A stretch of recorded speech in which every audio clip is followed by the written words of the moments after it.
Qatar for the 2024 Web Summit, and I wanted to take some time to make a quick announcement about our organization. The team that you've always known as the LA Trollz is going to level up. We're going to change our name to LAxGODS. Why XGODS? That's because I believe that we're on a divine path to success. When I purchased the team several months ago, I stated that some changes would be forthcoming. Our brand is going to be more than just a name, it's a statement. It's a promise from me and the organization that we're going to deliver jaw-dropping moments and unforgettable victories. It's a promise to unite gaming with culture. So stay tuned for more updates, epic content, and behind-the-scenes action. The era of the LAxGODS begins now.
Hey, logging in games, we lit the squadron, ballin', dodging, these moves they hit, we got them, falling, groveling, we lit in any room, server or camp, know when they see us, we stand, we never lead till we end, lead till we champ.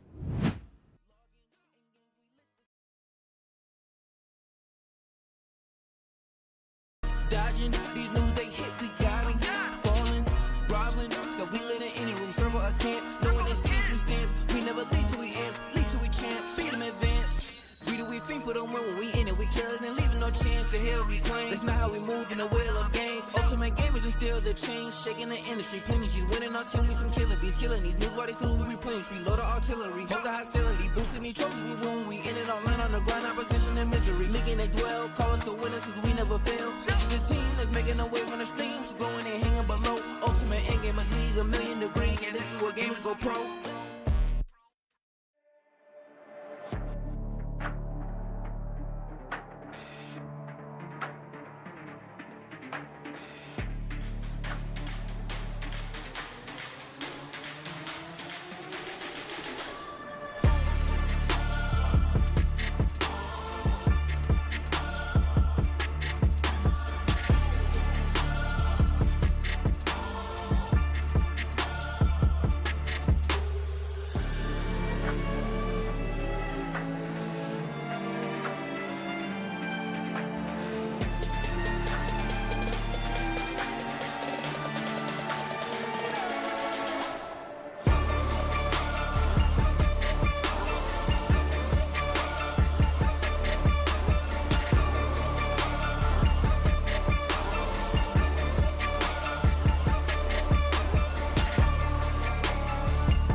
Dripping water, H2O in my timepiece, VVS. A blinding light make them look Chinese. In the form motor, pick me up, be my dime piece. Don't start no trouble, 2 Glocks, them bitches Siamese. Blue bills, where we chasing every day.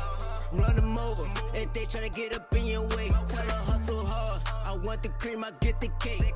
Hustle hard, I want the cream, I get the cake. I see they glare, but they know to stay up in their lane. Smoking moon rock, cookies only, I'll take to the face. Niggas wanna rock, Cyclops red beam will make a shake. Now the block is hot, oh well niggas dying every day. 20s, 50s, 100s, want all of these in abundance. When it comes to the women, these hoes know I can't love them. Only chasing, chase the back, drugs for the head, can't get enough of it. Try to take my money, S&W, leave you suffering. Why they wanna kill me for the cream? Only thing I'm trying to chase is my dream. I'ma stack it, stretch it, flip it. Hating on me cause I'm different. They want her to get the digits, yeah I mean. Dripping water, H2O in my timepiece, VVS. A blinding light make them look Chinese. In the form motor, pick me up, be my dime piece. Don't start no trouble, 2 Glocks, them bitches Siamese. Blue bills, where we chasing every day. Run them over, if they tryna get up in your way. Tell her hustle hard, I want the cream, I get the cake. Hustle hard, I want the cream, I get the cake.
BeatStars.com. Niggas tryna put me on the game, but niggas know that I got it. Yeah. Haters be looking over this way, they thinking that I'm a hot topic.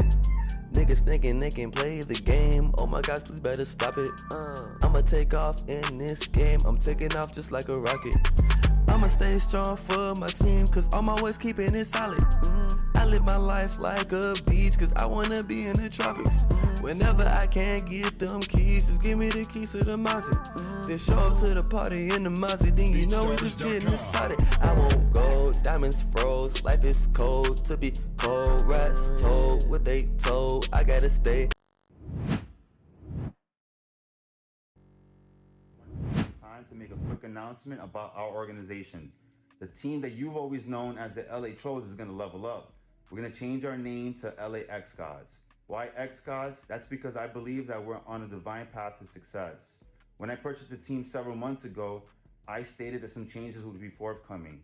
Our brand is going to be more than just a name, it's a statement. It's a promise from me and the organization that we're going to deliver jaw-dropping moments and unforgettable victories. It's a promise to unite gaming with culture. So stay tuned for more updates, epic content, and behind-the-scenes action. The era of the LAxGODS begins now.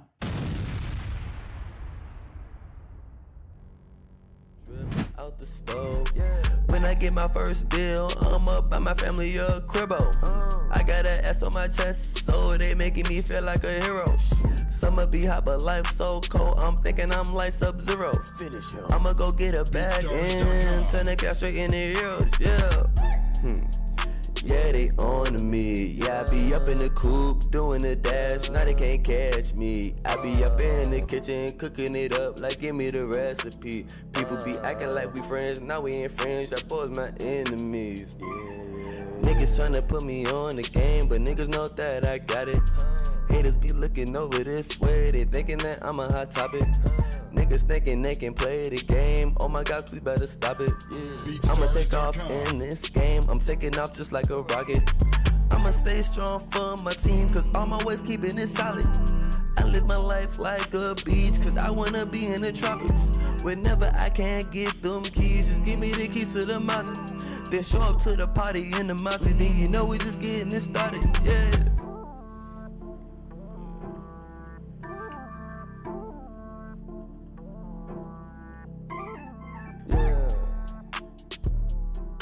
BeatStars.com.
one chance to heal reclaim. That's not how we move in the wheel of games. Ultimate gamers instill the change, shaking the industry. Plenty G's winning our team, we some killing bees. Killing these news while they still we replenish. We load the artillery, hold the hostility. Boosting these trophies, we win. We in it all in on the grind, opposition and misery. Leaking they dwell, call us the winners cause we never fail. This is the team that's making a wave on the streams. Growing and hanging below. Ultimate endgamers league a million degrees. Yeah, this is where gamers go pro.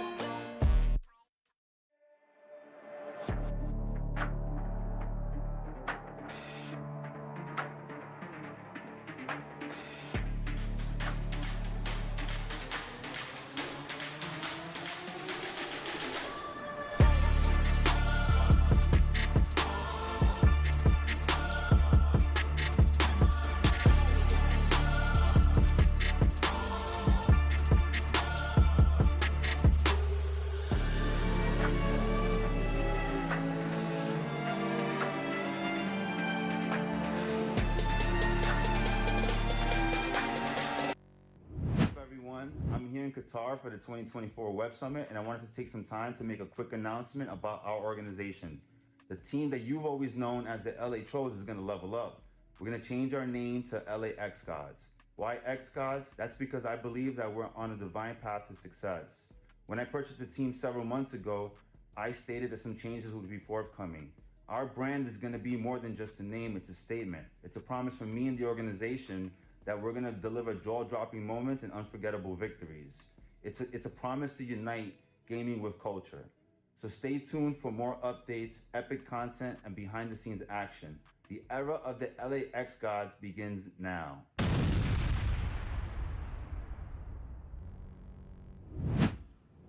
Back to another one. My name is Strix, and I'm here. The GOAT, Hollywood, is here in the building today commentating for you lovely ladies and gentlemen at home. But you might be a GOAT, but you're not an LAxGOD. I'm not an X-God, but you know who is? These 7 gentlemen on the screen right now in the lineup for the LAxGOD Exactly. today. New branding, new team, new expectations, right? The Trollz came into the season, and they've been performing pretty well. And, a rebrand's always good. We're jumping right into RPS. Who you got here, Havoc or DZ? Give me DZ. Right, always right. Always right. Phantoms win. My name's Hollywood, and we'll see you guys next Thursday for whoever's playing that. That's crazy. So we're getting this first spin. For those who don't know, that RPS is going to determine who they can pick to play this first game or put it back on the wheel and give setup to the other team. F1? Formula 1, I think that's getting put back. It's going to be put back. If you're going to verse Havoc, you have nobody good on the Phantoms for F1. We're skipping that. We're going to next. Yeah, I don't see a world where you play this. There's a lot of teams that I don't know if they would want to play up. Insta respin. Like, nah, they were sitting there. They were like, "Oh, F1." Yeah. Let's see what we got. 2K, Overwatch. Oh yeah, Overwatch might be fun. You got? I'm assuming. Give me the LAxGODS. Oh, you think they're just taking this free? I think everything today's free, bro. They're God. Okay, that makes sense. But how do you think? And this is where my brain is. They suffered their first loss. Yeah. The Trollz were slain for the gods to rise. Okay. How do you think, or do you expect them to come out showing maybe how strong, how dominant they are? What do you think? If you were in their position, are you playing every game like, yo, we're getting 33 wins, no losses? I look and I see who I'm playing, right? Mm-hmm. I see I'm playing the Phantoms. I look at my team. I said, look, easy win. It'll help us get back on track for the next game. Because I think after the Phantoms game today, they have a very tough schedule leading into the postseason. So this is their warm-up game, really, to test a lineup out. I don't think we haven't seen low-key Brent for a while. Yeah. We don't see Kusix in the lineup. He's been in there the past two games. So I think maybe they're trying stuff out. Also with the name change and stuff, there's a lot of stuff probably going on within the organization. So I think this is just a test run. I don't think you come in here and honestly you put 7 of anybody on the LAxGODS in the lineup today and they take the dub. Any 7 on that team could take the dub today. Dr. Drizzle. First of all, Doc is a legend. We ain't. Doc is a LAxGOD. Nah, he's a bug. He's a legend. Is what he is. He is a legend. LA Legends. Look, the whole conversation with it, I do think that the Phantoms have a chance to, they're in their second season. They're building. They're trying to grow. They're trying to be better. I think they have an opportunity to maybe show some of their strength. They've had a rough couple of games. A little bit earlier, I think people were kind of high on Arbiter in terms of how he was playing. There were a couple of games. Hell was high on Arbiter. There were a couple of games where he was playing. That man went 0-23 in 2 games. That was after he played really well. Okay. Okay. I think that the Phantoms as a whole are a team still trying to find their identity, right? Like, I think a lot of teams in the league, if you aren't one of the top teams or a team very much on the rise, like the LAxGODS, they don't I don't know what I would look at the Phantoms and be like, this is the game that they take. But they always seem to have those games that they just come together and manage to win. And maybe Overwatch is that game. Maybe they've been playing open queue, like the old school Reapers back on console. You looking at me very unamused. The only thing I really see the Phantoms taking today, maybe you got to catch them out of rotation in the first place. Let's be honest. You got to catch them out of rotation, or Black Diamond is gonna have to go in and carry. I think if Black Diamond is not in, you're not winning that game. Black Diamond and Mr. B, I think, can do some damage in sports games. Absolutely not. In sports games. Black Diamond will do damage in some sports games. Yeah, man. All right, so I know you are the veteran in the league. You know all about it. How do we play Overwatch here in the league for people that maybe don't know at home? Hello, everybody. My name is Hollywood, and I'm going to explain to you how we do Overwatch 2 in the league. First off, it is the RPS that you've seen earlier today. That determines the setup. If you see setup right there, there will be an arrow pointing to who has setup. So they will have the first choice of game mode, map, or side. Mostly in shooters. So I'm expecting the Phantoms, they're going to probably choose the mode because I think that makes the most impact on a game. Then map. That'll go to the LAxGODS. The Phantoms then will decide what side they want. So we hop into it. Competitive rules, open queue. So you can come out here and run 5 tanks. You can come out here and run 5 supports. You can run 2 tanks, 2 DPS, 1 support, 2 tanks, whatever. Any combination you want, you can come out there and run. Open queue. That's the only rules. Win a game. Do you think that there's like a meta in the league though? Like have people kind of defaulted? I think the better Overwatch teams just kind of have like counterpick seem to be obviously the name of the game. Okay, what are they gonna do? We're gonna counterpick. We'll be fine. This is counterpick 2. Counterpick 2. Okay, yeah. Cool. Good name change. We got the LAxGODS now. Today we got counterpick. It's 2. like Counter-Strike, but counterpick. 2. I think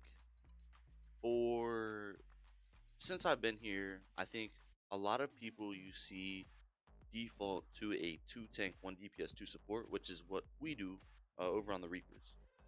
I think that or the original queue with 1 tank, 2 DPS, 2 supports. Those 2 I think are the only ones that I really see that work. When I see people come on here do 3 tanks and 2 supports, you don't have enough damage output. So I think that's like one that we see a lot, but it doesn't work. And I think here we're gonna see the regular role queue. NHL, Bosif is gonna be available to go in with Havoc and TLG. Yeah, I was actually pretty happy to see them hold Havoc and TLG.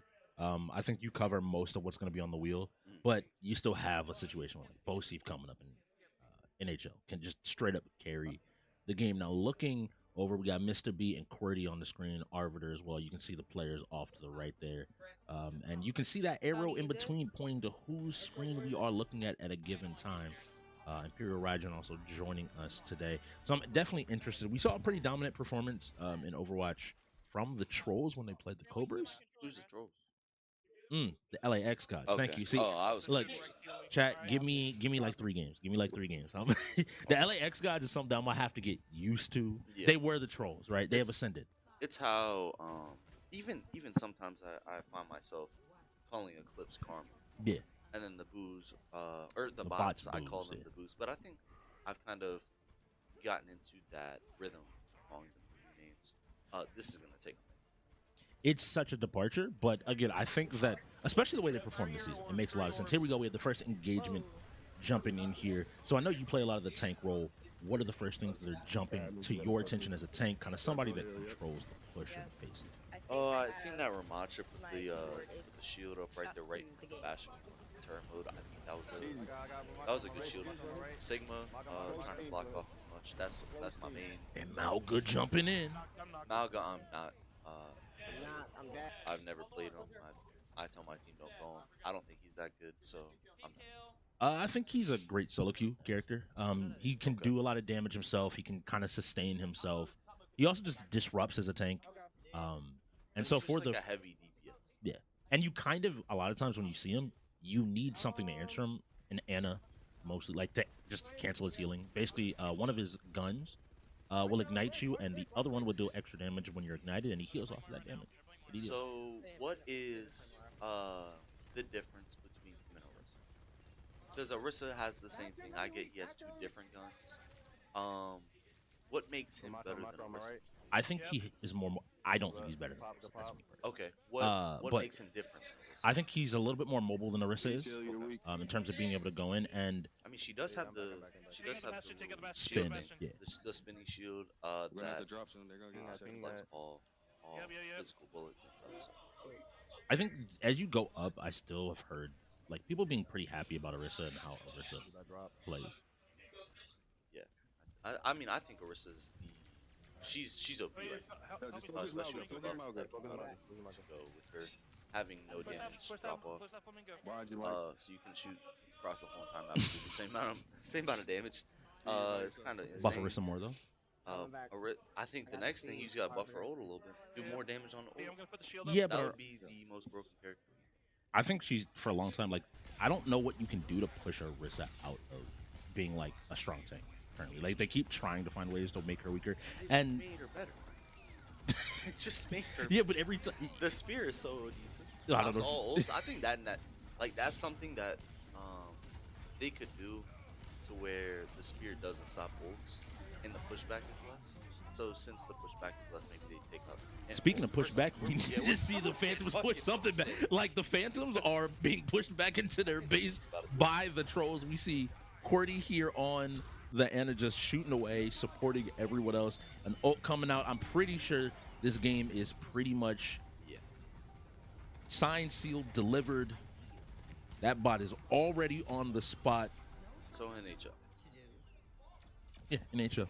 A good game to, I think, for the LAxGODS to start off the game and to really show, like, you know, why they are the XGODS.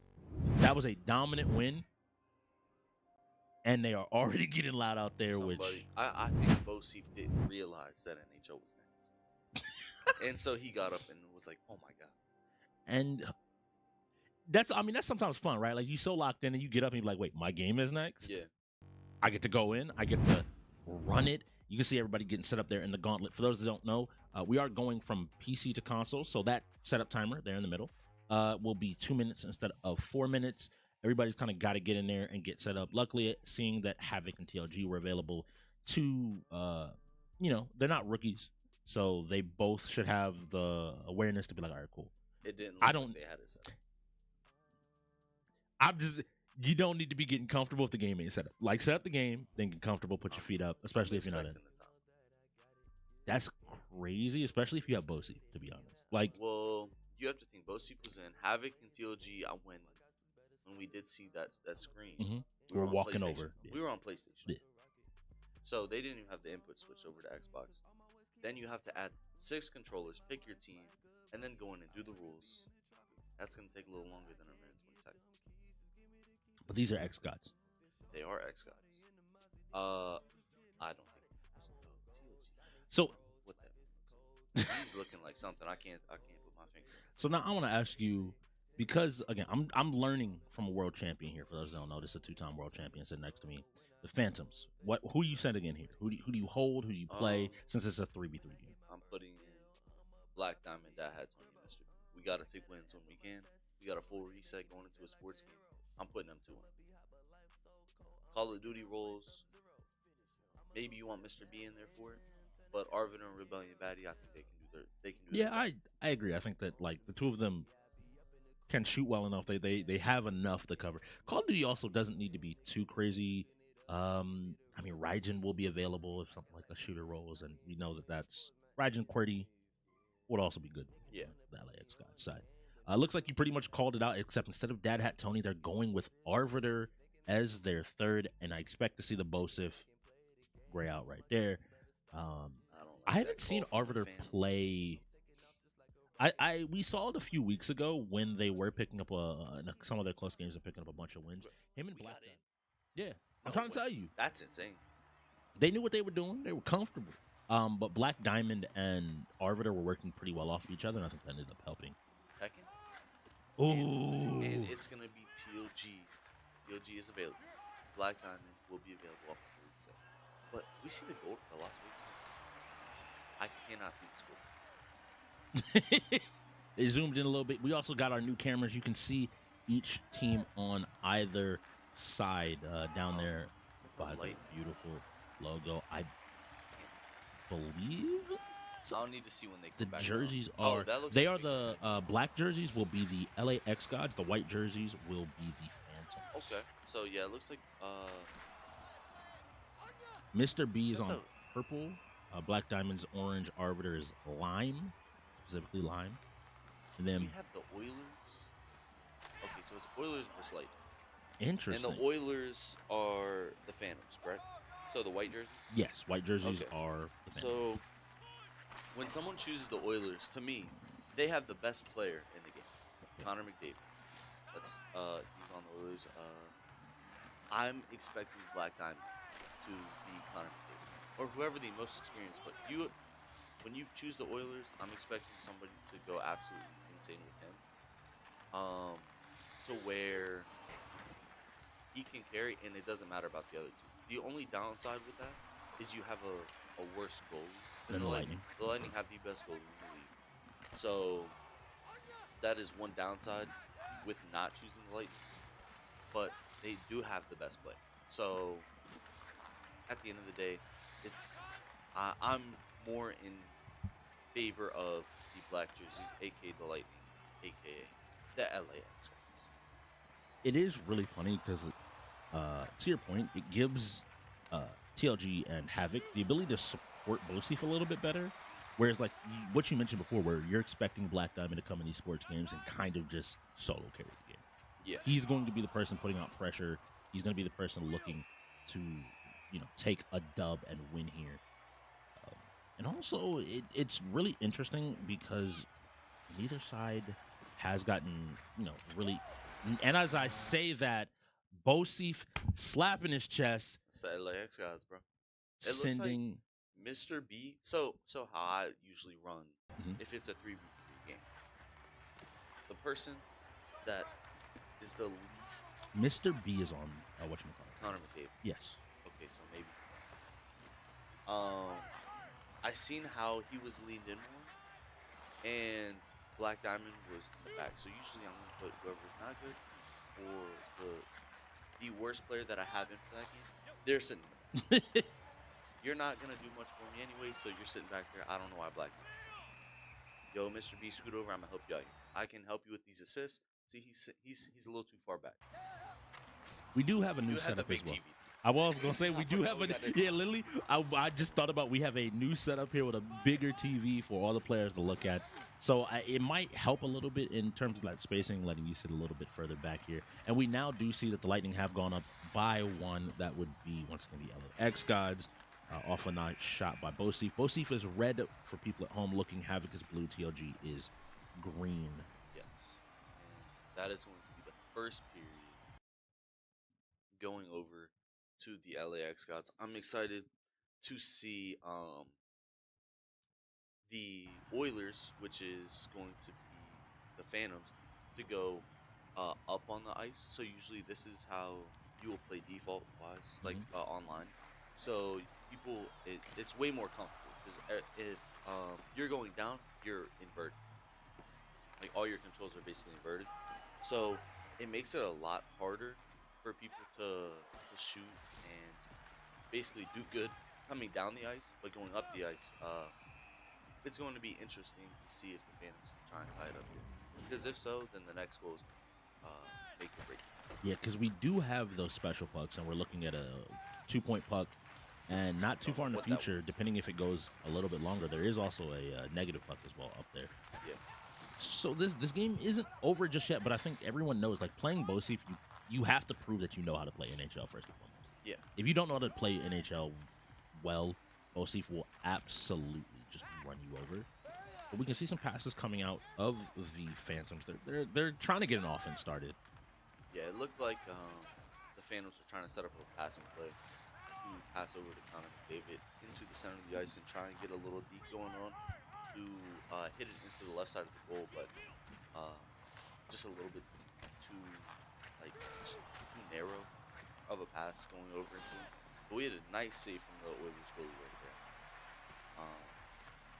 there. Neither I side. didn't see the Neither ball. I was like, who has neither side.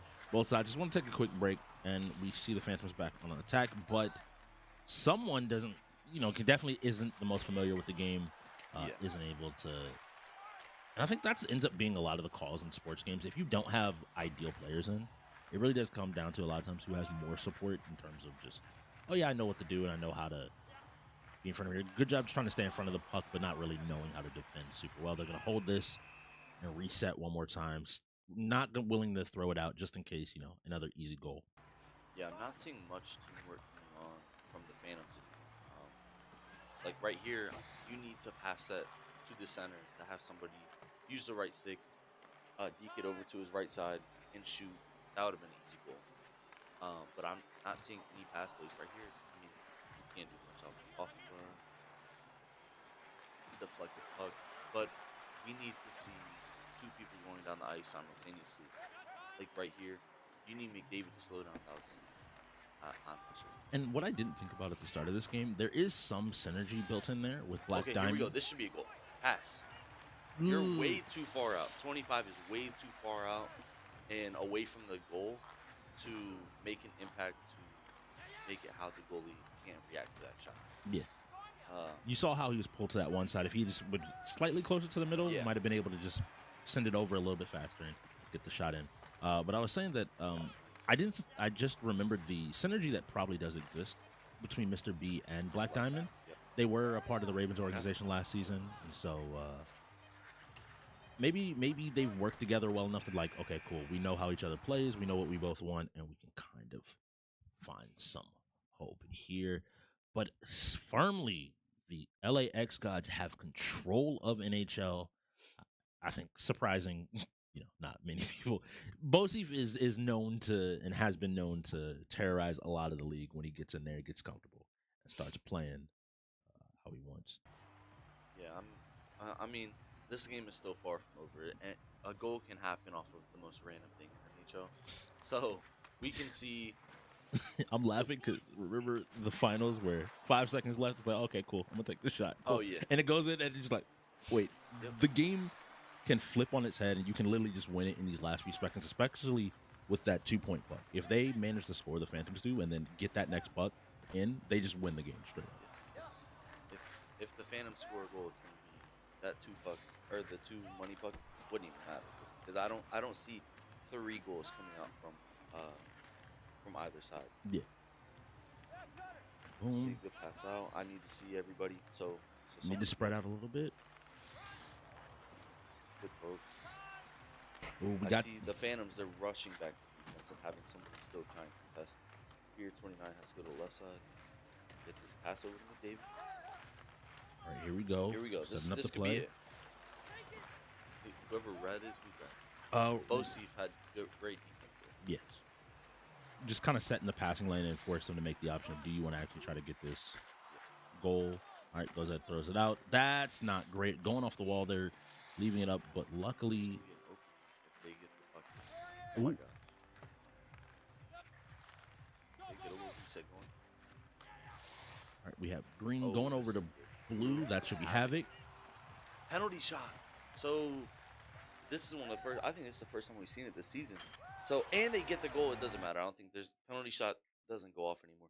But does that help the LAxGODS or does that help the Phantoms? Because it is 2-0 now. There's no penalty shot, I don't think. And now we have the 2 puck. If they have a minute and a half to tie it up, that puck meant nothing to the Phantoms. It's really funny because it's one of those situations where you kind of would have rather gotten this 2-puck than the 1, because now, like, the game is still alive. You have to play good defense, like you said, for the last minute of the game. You can't leave the puck on the ice. Cool. Moving around. We have an angle on. Yeah, I noticed as well. 1 minute.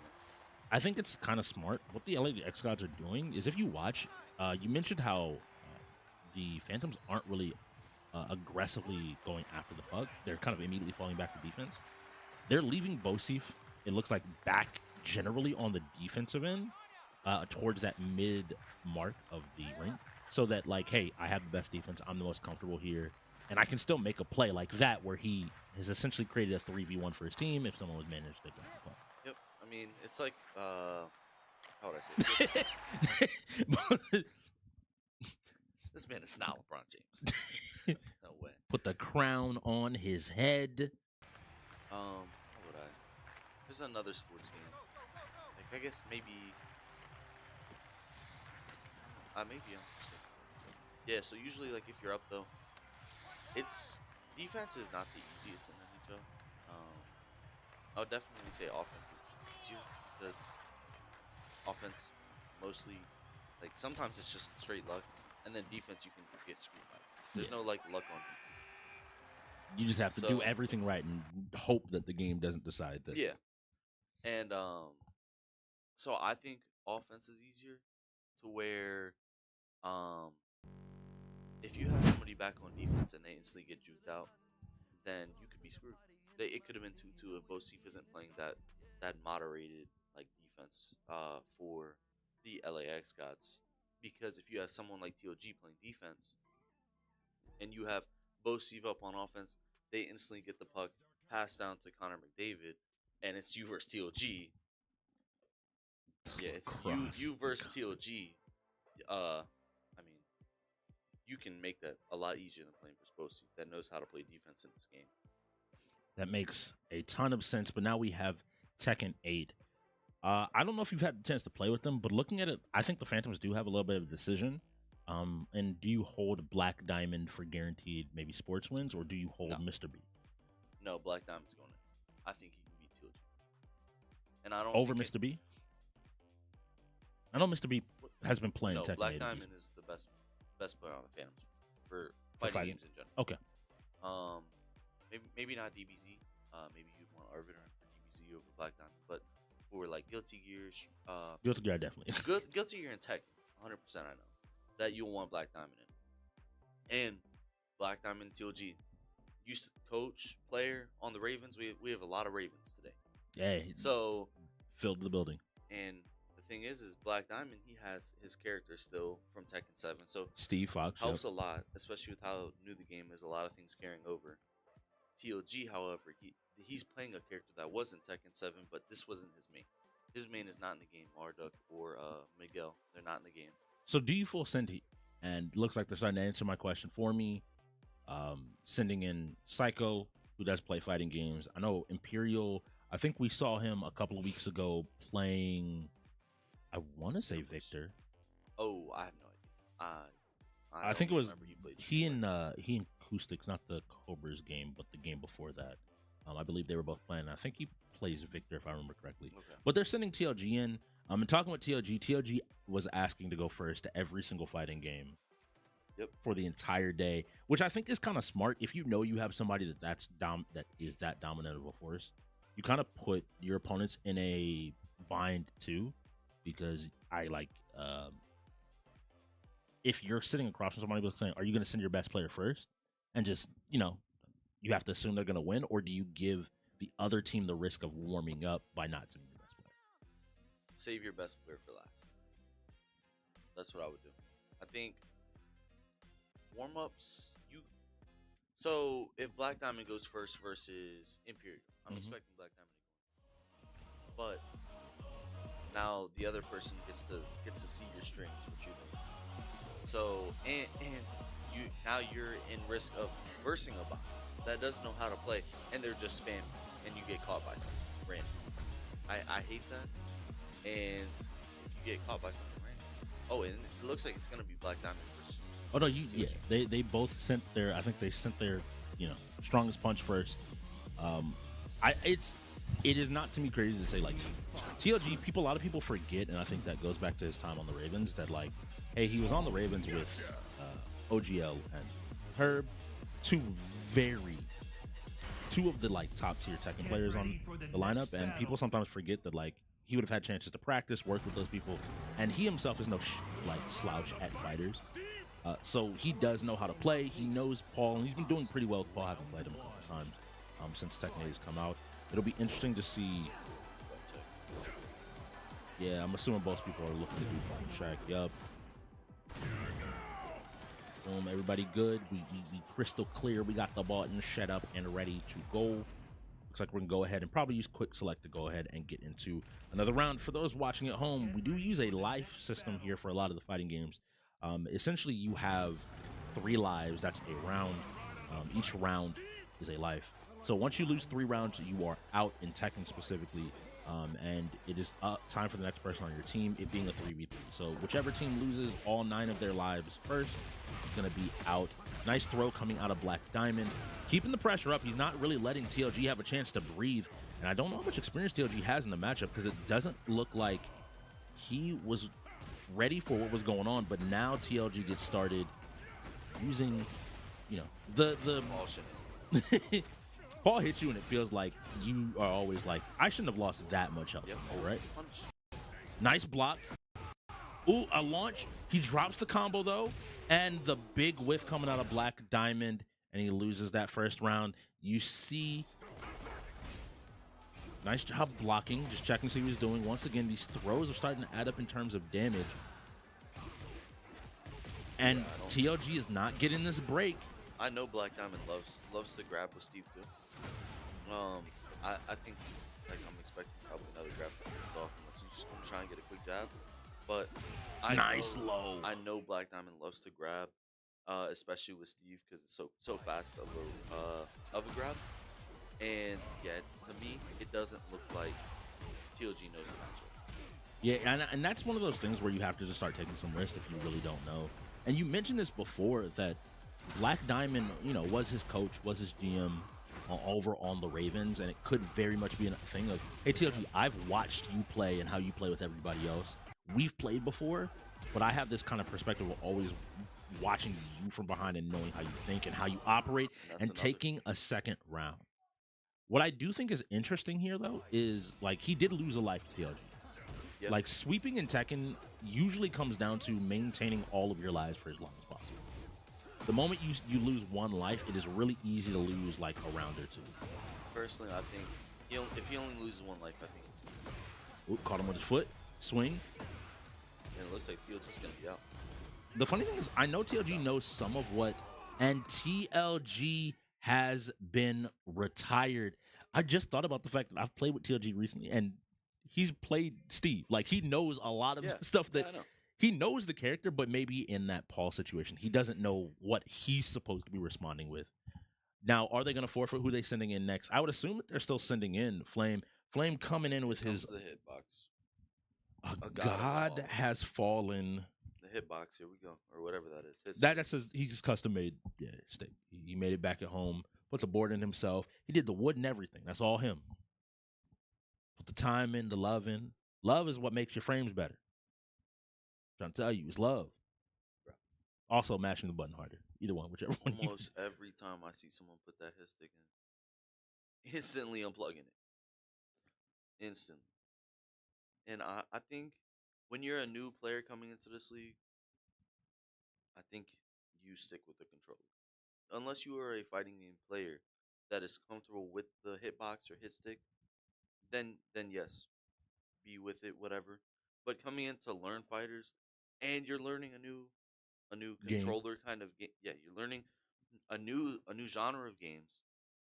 You're new to the league, and you're gonna try and learn a new controller, basically a hitbox, hit stick, whatever. That makes it even more difficult to learn. You're not used to these motions. You're not used to a little joystick. I don't know. It's a difficult thing because I know Psycho played fighting games prior to coming into the league. And I think if you're going to learn a new controller, just do it with a new game. prior to coming in.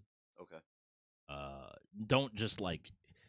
I agree with you that like too many people I think that inherently a stick or a hitbox or whatever is going to make you better at fighting games when fundamentally just picking whatever control type is most. If you've played with controller your whole life, stick on controller and play from there. I don't remember who Flame plays in this game either, which will end up being really important. Say like Zhao Yu or something, some weird character. If he plays Zhao Yu, that'll be a very interesting. I'll see how much of the shenanigans, but he usually tends to like big body characters. No, back in Tekken 7, he played Bob. Okay, maybe is Slim Bob's in the game? No, we don't got Slim Bob. We have no Bob. No, that's insane. It's crazy. Never mind, Victor. There we go. Okay, so Gun is believed to be plus by many people. Please duck Gun. Please just duck Gun. I need the propaganda to disappear. And launch. But Victor is a very tricky character because he does a lot of knowledge checks of just like you needing to know what he's trying to do. And a lot of just kind of degenerate stuff. We see the first heat of the game. Flame is now in heat. You see the sweat coming off of his body. And his heat is a low, and it definitely packs a punch. Yeah. And you see that Psycho, he's been going for a few grabs already. He's going for these low jab, like these low neutrals, and then we see no duck or parry from Black Diamond, and we see these grabs just keep coming out from Psycho, and it doesn't feel like Black Diamond is ready for it at all. Similar to what we were saying about TLG. Like TLG didn't seem to really be comfortable in the Steve matchup, and maybe a new character. Black Diamond might have a lot of history in Tekken, but he's on the last legs of his last life. Manages to block it, gets a punish in. He's got to be really smart here, but is caught moving. And that will be the end of Black Diamond. We'll be getting a new player in either Rebellion Baddie or Dad Hat Tony. Looks like Rebellion is stepping up to play Psycho. Okay. I don't know if she has any knowledge in this game. Or fighters in general. I think she's more of a shooter. Yeah, definitely more of a shooter. And strategist. And this is the hard part of like coming in as a rookie sometimes. Like you will ultimately end up in these positions where you're playing a genre that you might have barely touched. Especially when it comes to Tekken, which didn't come out till the end of like week 4. January. Yeah. The Phantoms have 100% of predict. I would have voted that way too. But it looked like Victor is such that cheese character. I think later on down the road, when Tekken 8 has been out for months on end now, I think a lot of people are gonna learn what Victor does, and he's gonna turn one of those. Like right here, just constantly checking. You can see Flame immediately using that option of just like, hey, are you gonna press a button? I'm gonna challenge you with this. Yeah, like, you're gonna see a lot of people catch up to what Victor does, and he's not gonna be as high tier as he is right now, I would say. So I think like when people figure out what he does, like Black Diamond, I guarantee tonight go out and learn what he does. He's probably been online for so many Victors already, and just probably outskilled them. But at the end of the day, Victor has so much. Yeah, he's such an early knowledge check character where you just have to know like all this stuff I'm doing is either not real, not safe. You can sidestep it, whatever the options are. Don't press here. Like that, when he can go into a low range, really, like it's so hard to get. So I was going to agree with you, but what Flame was also doing right there was just hitting 2 over. If you do 2 repeatedly, he'll do that little chain into his stance and do that entire sequence that he did like first. It's just easy. He has a lot of mechanics that will 2. I'm in a combo. Yeah, like he will do that, go into his stance, and then if you're not ready, you'll get just hit with another. It's a really quick knowledge. So one of the cheesiest characters with some of the easy simples. He is not. He is very similar to Noctis from last game. Wow. It's just information you have to know for you to be able to deal with the character. Might as well just play Victor. Yeah. I don't even gotta practice. What do you mean? They French Victor with a gun. That is it. Or French Noctis with a gun. Spam the button now. Who we got left? Dad had Tony. Okay, on the Leroy. I've never seen a good Leroy. Leroy is literally like, I think, considered by many to be the worst character in the game. And so you could catch people off guard, but I think that might not be super comfortable in this situation in general. So he's getting his strikes in, and it looks like Flame's going to have to start blocking, but does Here we go. Just do it the whole time while you're in heat. There's no reason to not do that. Unless you just doesn't know what to do. You're going to try and find something. It's hard to punish it. You can't punish it. Yep, and this is one of those things where when the fandoms are watching this back, I want them to look at the footage because stuff that's going to be really important. Is Flame is kind of used literally pressing Y the whole time. Yeah, no, like that whole thing is literally like the whole sequence. It was funny to me because I saw something online about it, and I was like, "There's no way." And I went online and did, and I was like, "There's no way that I can just tap Y and it goes gunshot into everything." Yeah, I'm about to go into the level. Dead. I'm gonna watch his finger. Why? He's like spamming it when he's down too. Yep. Here we go. Heat. This takes back his turn. Looking for another grab. Ends up whiffing it. Goes into the overhead. Goes into the overhead. Goes into the overhead. There's no way. Once again, Flame doing a great job of one thing that I think even some of the fighters overcomplicate in the league, which is if they don't know, why am I going to stop doing it? If you don't know how to deal with it, why do I have to like, oh, yeah, cool, I'm going to chill out and not hit the same button? I'm actually so pissed at that standpoint. I thought this man was super technical. Oh, he can be super technical. He can absolutely be super technical. But also, to people in the league, they don't lab all the time, and you don't realize that. So, like, small things there. You know, like the 2-2-2, like I told you, right? That gunshot that he shoots at you is a high as well. So you can just always duck a lot. Duck in the middle of that. Same with Azucena. She has a lot of, like, both of her 1 and 2 is duckable. Her second. One of her strings is like -4, like launch points. It's crazy. Oh, yeah, it's bad. The while running 3-2 is or 2-3, no, it's 3-2. The second hit is a high, so you can duck the second hit if you block the first one. But if you do get hit by the first one, the second will connect, so you can't duck it. There's a lot of like characters I've noticed like so many highs in this game. Well, the one thing I know they also changed about Tekken 8 compared to Tekken 7 was they wanted it to be a more offensive game. So they've given a lot of characters just the ability to kind of run consistent offense and constantly pressure the opponents. And if you come from some of the like older Tekkens, especially, I think you might be used to like, oh, well, I just need to know what to sidestep and to, you know, KBD back or whatever. In this game, sometimes characters just have like really ignorant options that you have to know how to deal with. And Victor's a prime candidate for it, to be very honest. Yeah, I mean, it's good knowledge from the LAxGODS to realize the game is so new to where let me choose one of the cheesier characters and finding out that it's one of the easiest inputs to do. Yeah, choosing Victor. You can go into like, again, I tell people, fighting game players, talk to your teammates, tell people like, hey, yeah. Oh, you don't know who to pick? All right, cool. Pick this character. Press this. Oh yeah, I'm going from last game. Ricky. What's her name? From last game, Katarina. Where people in the league were just like, all right, cool. Oh yeah, it's like a or yeah, 3-3-3, 4-4-4. Yeah, and like it's a similar thing where we're now getting right in the Rocket League. The game setups have been pretty quick today. I know this is no way Cordy plays like this. There's no way this is his camera. This is terrible. The Phantoms, and we are once again, by the way, this is definitely the LAxGODS doing. They love to play Heat Seekers, and they're going to send 3 people over to demo while Qwerty sits back, takes his shots, and just plays overall solid defense.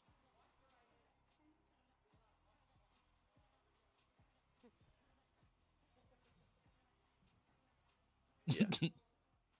Yeah, I already put Rocket League down as one for the LAxGODS. It's one of those weird options because we've seen the Phantoms do well, but that was, I think, I want to say, I forget what team it was against, but it also required both basically Black Diamond and Arbiter to both be on it from the start. No one touched the ball, by the way, in Heat Seekers. Sitting there. I thought, no, Arbiter's not bad at this game. He's not. But maybe this game mode, maybe a little tough for him.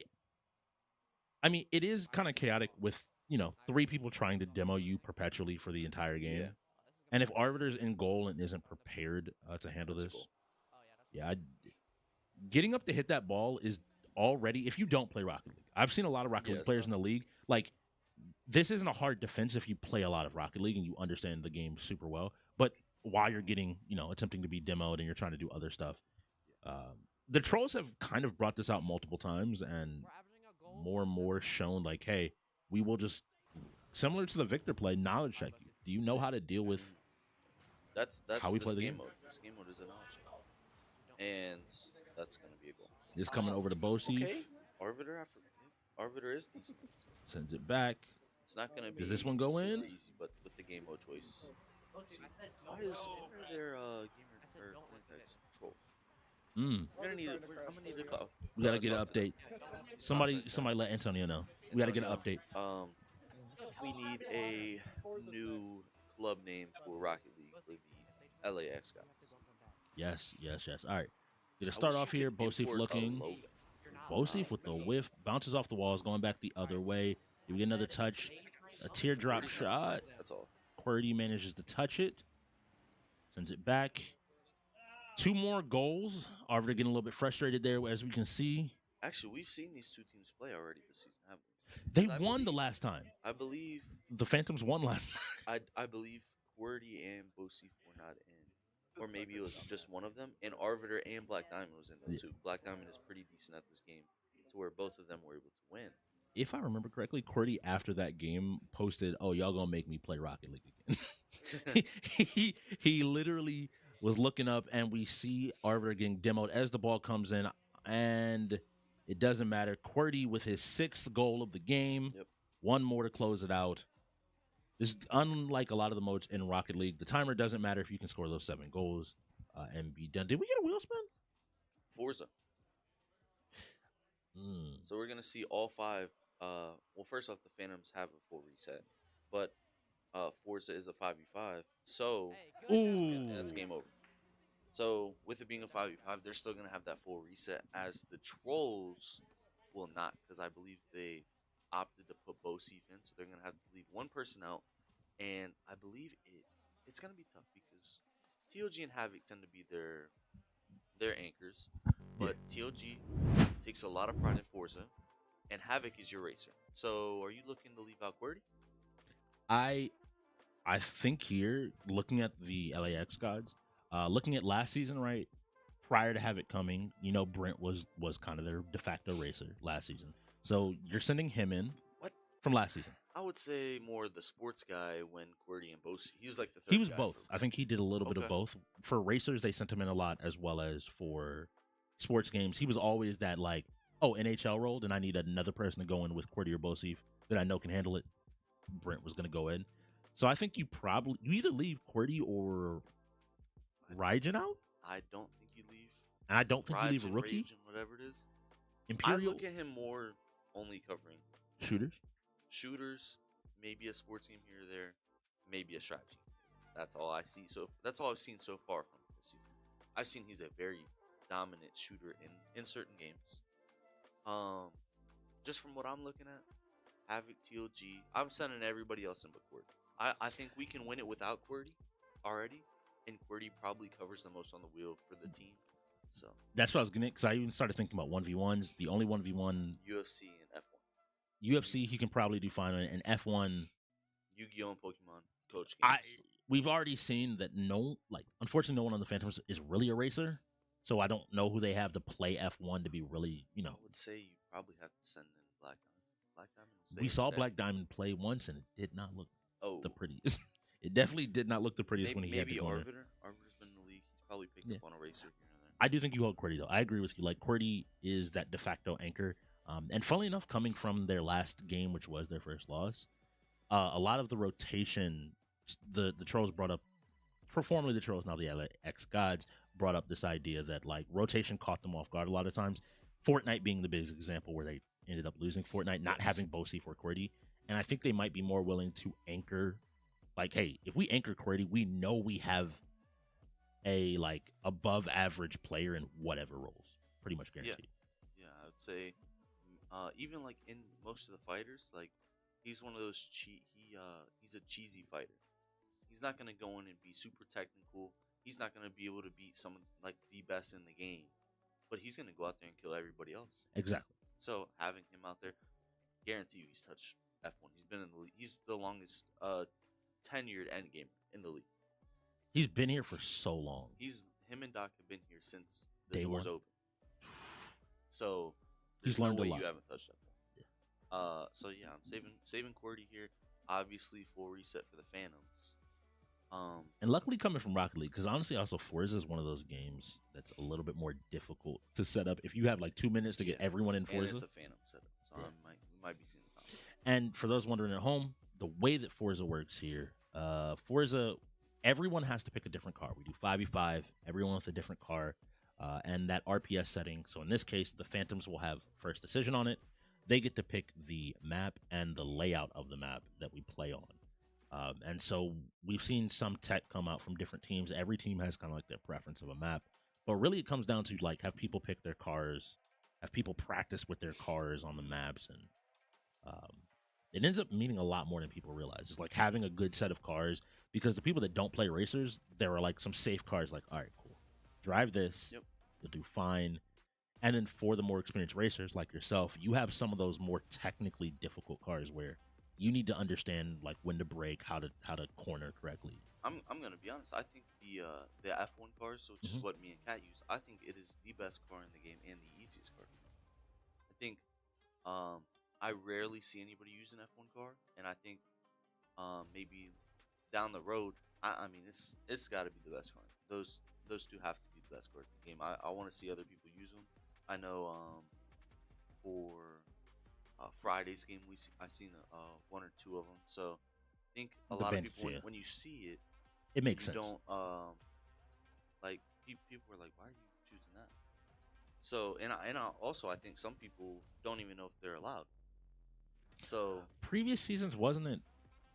I For- think it was for previous the season you old weren't Forza. allowed to use F1 cars, but this season we are instead doing it by the number value. And so as long as Yeah. it's within that number value, you're allowed to use the car. Yeah. Versus like a specific class of car.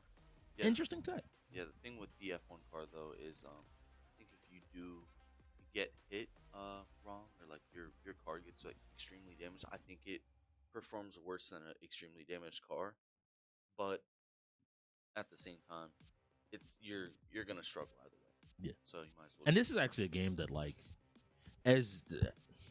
even if the people at home don't know, as you proved to me, I was about to ask you after this. Yeah, go ahead. I was about to say, what was one of the biggest techs in the game that we've seen? so like I need people to understand. I'm gonna say this: turning around, going the wrong way, and hitting someone head on is like a 3-second penalty. Yes. When in any other thing, you're catching a case for that. But it ends up mattering because DNFing and not finishing, you get your top player score. So Hollywood finishes, we'll say in 4 minutes. And so I DNF'd. Well, if I'm on Hollywood's team, my time is Hollywood's time plus 5 minutes. So Yes. a 9-minute time, when you start to average out times, every person not finishing will absolutely sink a team, because literally it then just comes down to, well, can 5 people finish? Yeah. And I'm looking at the fandoms to see how many people touched, and like that's the first thing. If you touched Forza, it's not You'll too probably bad. finish. Like you touch it for an hour, you'll probably finish the game. You're comfortable with your car. The maps honestly don't even matter. I will also say, if you really are scared about not finishing, Go pick go to- Tri-Oval. go to Just pick the circle map. NASCAR map, and just literally, I tell most people when playing that map, you don't even need to brake. You can absolutely just hold down the gas and just let your car go around 3 times and it'll be over. Like you said, there was a timeout called by the Phantoms. Make sure we can get into game. Make sure everybody's invited. And we will see here. Do we have lineups in? So obviously all of the Phantoms are going to be going in, and it looks like we do have some of them. And I can tell you from our previous discussion, they did not hold Yeah. QWERTY. So they're either holding, was that Imperial or Psycho? So maybe they're holding Psycho. That's really interesting to me because, like, as someone that was a former GM of Psychos, like, I know a lot of people look at Psycho as like a shooter, but Psycho's like most in terms of like played category, if beyond shooters, is racers. So I would look at it and be like, hey, like, why aren't you? If you're not going to send him in for Forza, maybe you're hoping F1 might roll and he's better than QWERTY in that situation.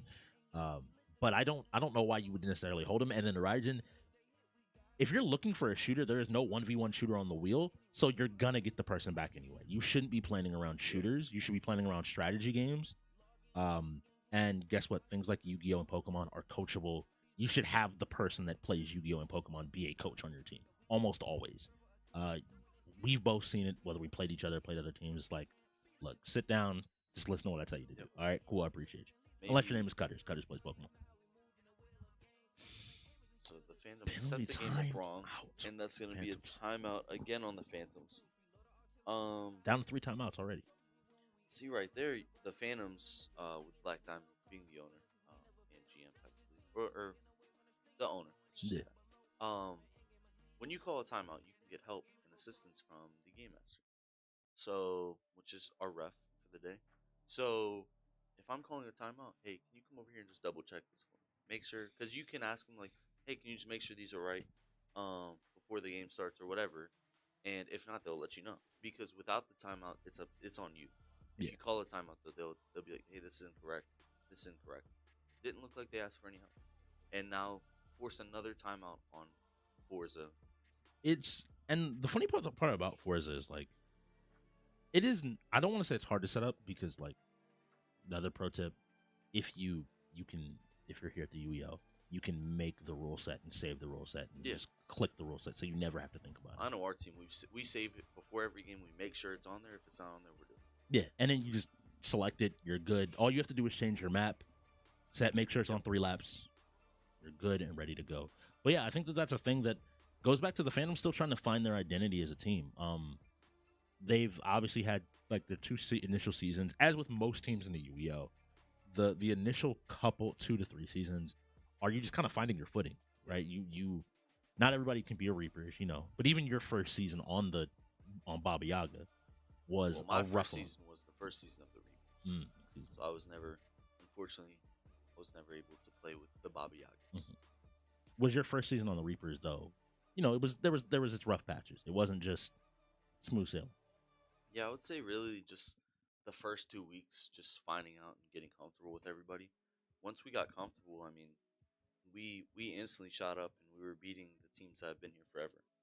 I think the cat, he did a great job drafting and having prospects like Eric Garto when he was good. He was pretty good for us back then, and he had a prospect. He actually knew they had a mutual friend, and they told Eric about it, and then he joined the league. So he instantly drafted him. Drafted Za for sports. I play a few sports. I play shooters. I played one strategy game. And yeah, I mean, I think he built a good team. We had Dictator Chicken, which did suck it didn't suck that we had Dictator Chicken, but he was our main fighter at the time. Yeah. And he wasn't a main fighter. He's played fighting games before, and he plays like Street Fighter really. So all season he had to pick up on these fighting games. And he's like, I can't do all this myself like I'm versing Herb. Yeah. So fighting games were a big dagger for us that season, but we picked it up, and I mean, we were able to compete with Eclipse our first game, or Karma back then. I think we ended like 6 to 10, and it was our first game ever. Just Cat having us come in and practice Wednesday, coming in to the league and practice on the PCs, because at the time only 2 people had a PC, and practicing Valorant. And then Thursdays we have online practice. But then after a few weeks, you build that friendship and that brotherhood, and you just get on every day. So he helped a lot of us get dedicated and make a family. So I think as we see in the LAxGODS, I think with the name change, the new additions, I think that's what they're starting. Yeah, and the Phantoms, they're trying to get. That's the big picture that I was definitely getting to as well. Like, the Trollz, I mean, if you talk to all of them, all of the Trollz are also happy just to look and say, the former Trollz are happy to say, like, hey, like, this is, we only ever won at most 3 games last season. Yeah. In a season. And now we're 5-1. We are performing. We're a top team in our conference. Everyone recognizes that we're good, and they've found that, like, proper footing, exactly that you were describing. What made y'all a championship team? And here we go, jumping in to Forza. Actually, Imperial and they did hold out court. Maybe we just had Maybe a little bit of mistake. confusion, and Yeah. DBFZ coming up next, by the way. So we have QWERTY, we're gonna have TLG, and probably Psycho. So it is not guaranteed that we see rain, but I am tired of seeing rain. I agree. This map. Okay. So I actually really enjoy this map. It can be pretty fun and interesting to play off. It also looks like they're playing on the reverse variant, I think. They're not playing on the standard version of it. Oh! Luckily doesn't get hit. Smoking this dude. Yeah. And let me see how much damage has actually been done to this car. Oh, he's still able to accelerate decently well. There's a few ways you can hit your car that your car literally will just sit in first gear for the rest of the race, and you're out of the race I effectively. think a few people in the league have been caught by that. So it looks like actually Mr. B has touched this game because you're not driving this well. I know he had that one little spin out, but he's going around these turns and corners pretty well, especially with the rain. So, I also realized that he isn't using TCS, which also tells me that if you make the decision consciously to not use TCS, you probably play the game a decent. Yeah. Because your ability to control your car goes from like significantly different when you don't have TCS on. And the fact that the rules change and how everything works, you're allowed to opt one way or the other which one you have. He is like driving really well, like you said, even in the rain. Is he gonna go ahead and pit? I think pitting in this sport F1 is almost an insult. Yeah. I would never do it unless literally I'm stuck in first gear and I need to. Yeah. Because driving like this, I may be a little off on my turns, but at the end of the day, I'll just drive a little safer instead of sitting in the pit for 20 seconds. It's kind of like the 5-minute additional So timer. spin out. Whoever was in front of us, he spun out. So The 5-minute additional timer.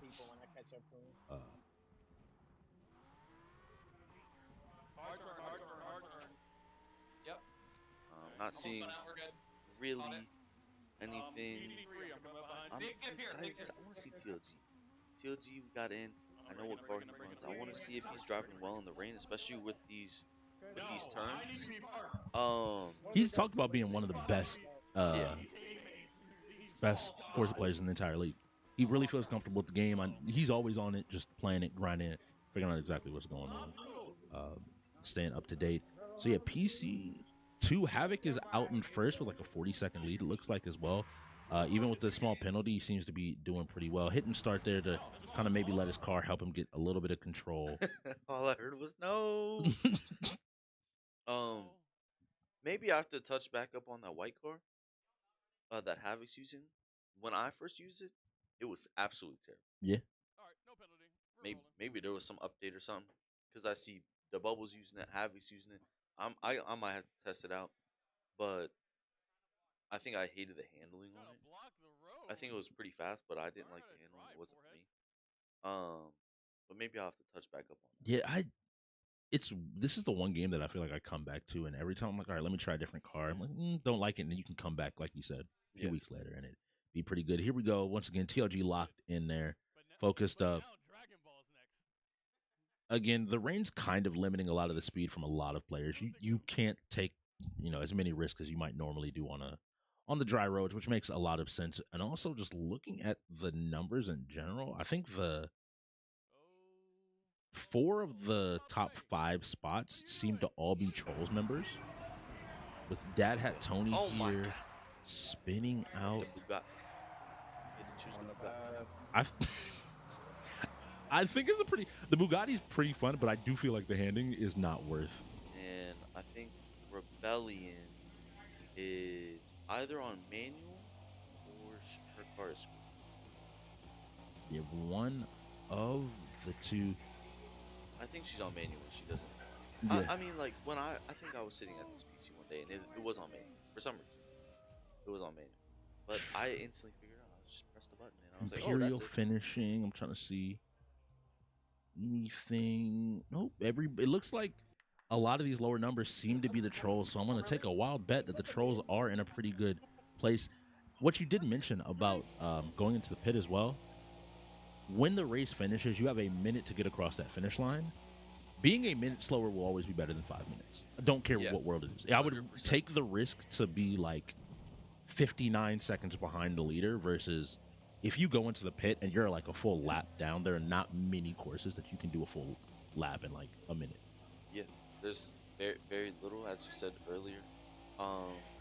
The regular, just circular map, it's literally like 30 seconds to do one lap. So I guess technically you can afford that, but you're going down a whole lap, especially if you're going All right, let's 12 and 7.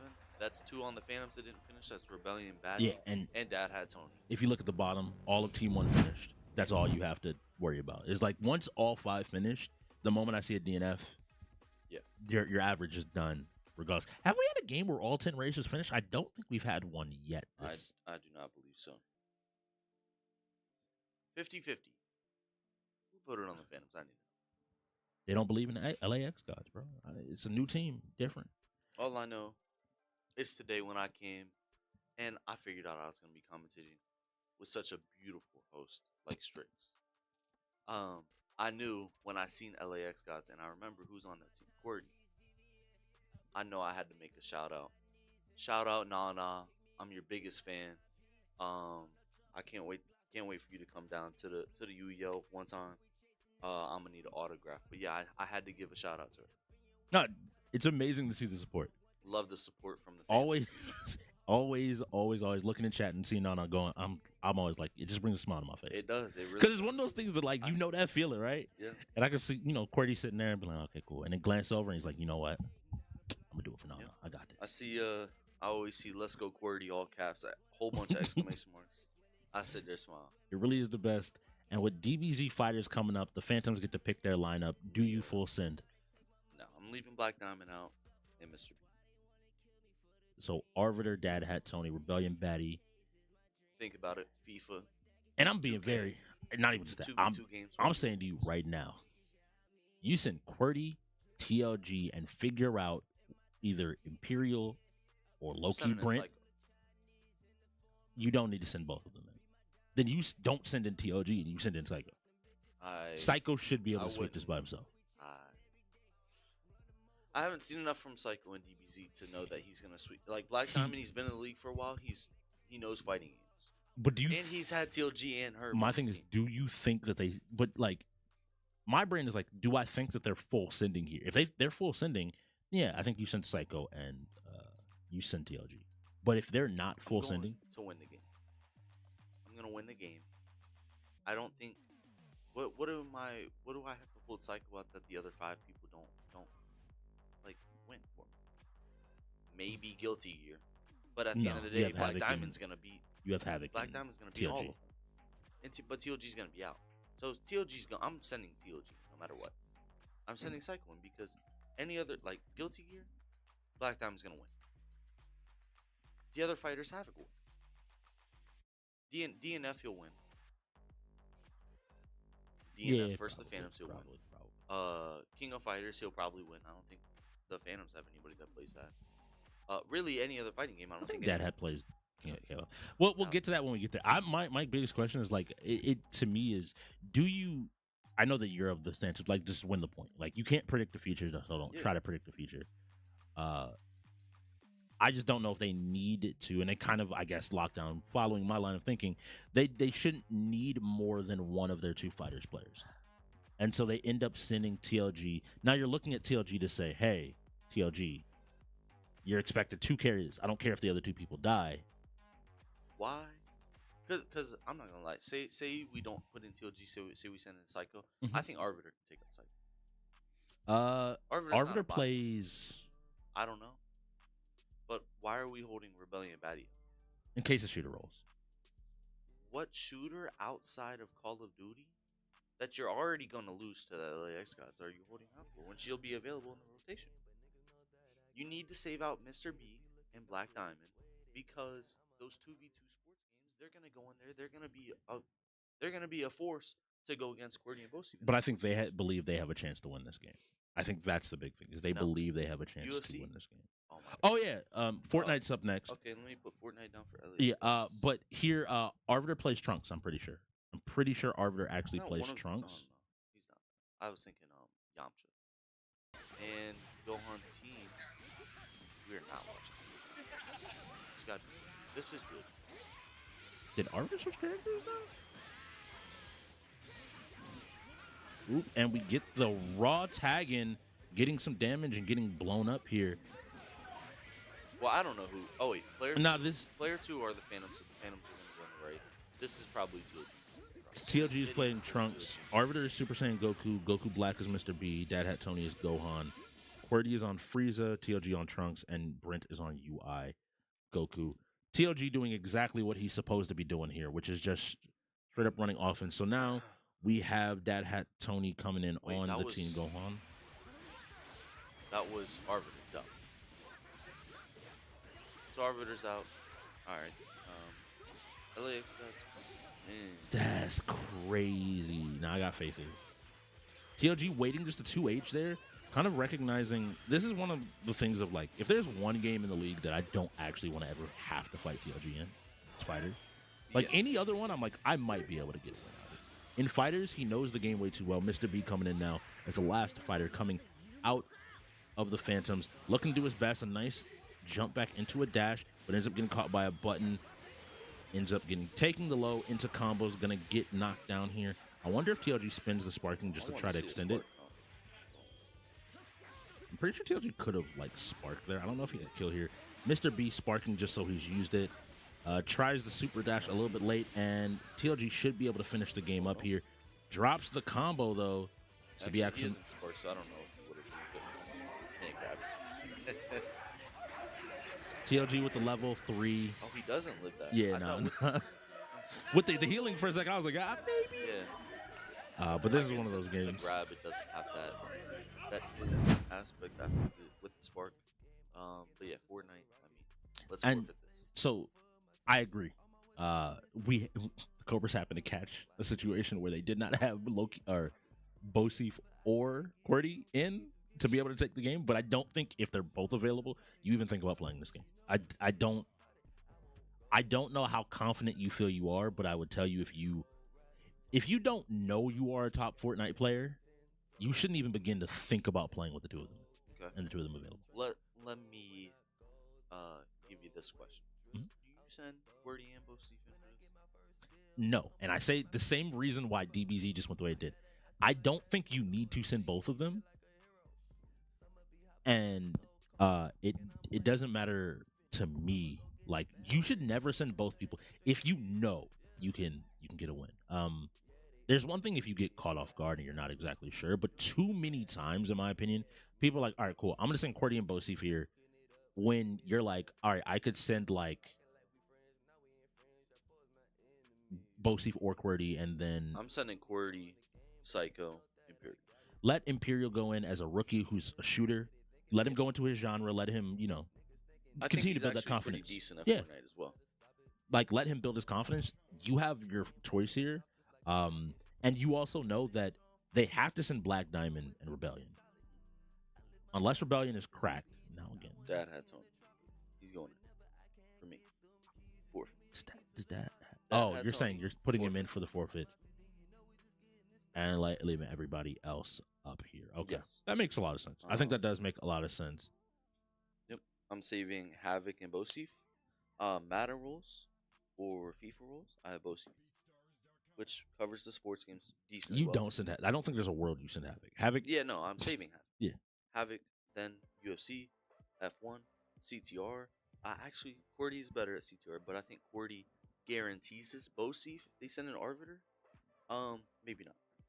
I've seen both of them. Bosif is good at the game. Nowhere as near as good as QWERTY. But he's a good too. Like if QWERTY wasn't on this team is nowhere as good as at Fortnite as. I think I can agree with that. I think QWERTY is one of those. Like, if you put QWERTY into almost any Fortnite lineup in the league, it will instantly become a thing where everyone has to full send against you. Whereas Bosif, and he's been playing really well this season. I don't want to take anything away from him. He's actually been playing really good Fortnite the entire season. I bet you they sent him. Oh, they just sent him that. We seen forfeit. Yeah, that has to be a forfeit. Yeah. That wasn't even, I think, too difficult of a. Yeah, I'm not letting them play that. I wouldn't have even played any. I mean, I would have played NHL. NHL can be a lot of luck. Is that Halo? Halo Infinite. So you out of the pan into the fire. God dang. This is a game I think the Phantoms, they can win. I will highlight that it came up, I believe, actually on Inside the Wheel. Wow. What a freaking show that is. Hosted by the Cat and 300 himself. Gotta be the best show I've ever seen in this league. Yeah, it's a great show. It comes on when? When is that? Is that Monday at 7:00? Monday at 7:00. Join the Discord Monday to get at 7, notified. 6:30, 7:30. We always send an announcement out. Yeah. With the link, usually on YouTube, sometimes on Twitch. I think this week, so tomorrow, I think we're going to be doing a list of the top 50. We getting a players. tier list? I think so. We're getting a. Y'all don't remember how spicy the list always Well, the get. Eclipse now. Yeah, hey, true. But ultimately on the show, Cordy came on. Actually, it's a great show because they do generally bring players from different teams in. And so Cordy was talking, and he mentioned how in their loss, they just didn't practice CT or capture the flag that much. They didn't play the objective game modes, but they didn't feel comfortable playing TDM because they hadn't been winning it. So I want to see which one they opted. Did you practice TDM so you feel more comfortable in it? Did you practice the other modes so you feel more comfortable in that? Because, hey, when the LAxGODS are winning shooters, they tend to be pretty dominant. I think Once they start dropping shooters, it can be a little bit think difficult. when it comes to game modes and shooters, Mhm. it makes a difference. But at the end of the day, if you are a better team in Halo, if they choose capture the flag, you should win that. I think the biggest thing that changes the game is the map in Halo. Oh, I agree.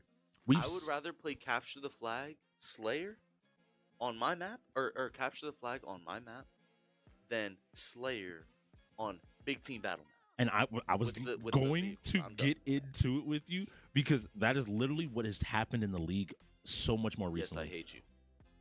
I hate your team. Can I give you a tip? I hate you. Can I give you a little tip? Because we went through this 2 seasons ago. Can I? No, no, you can't.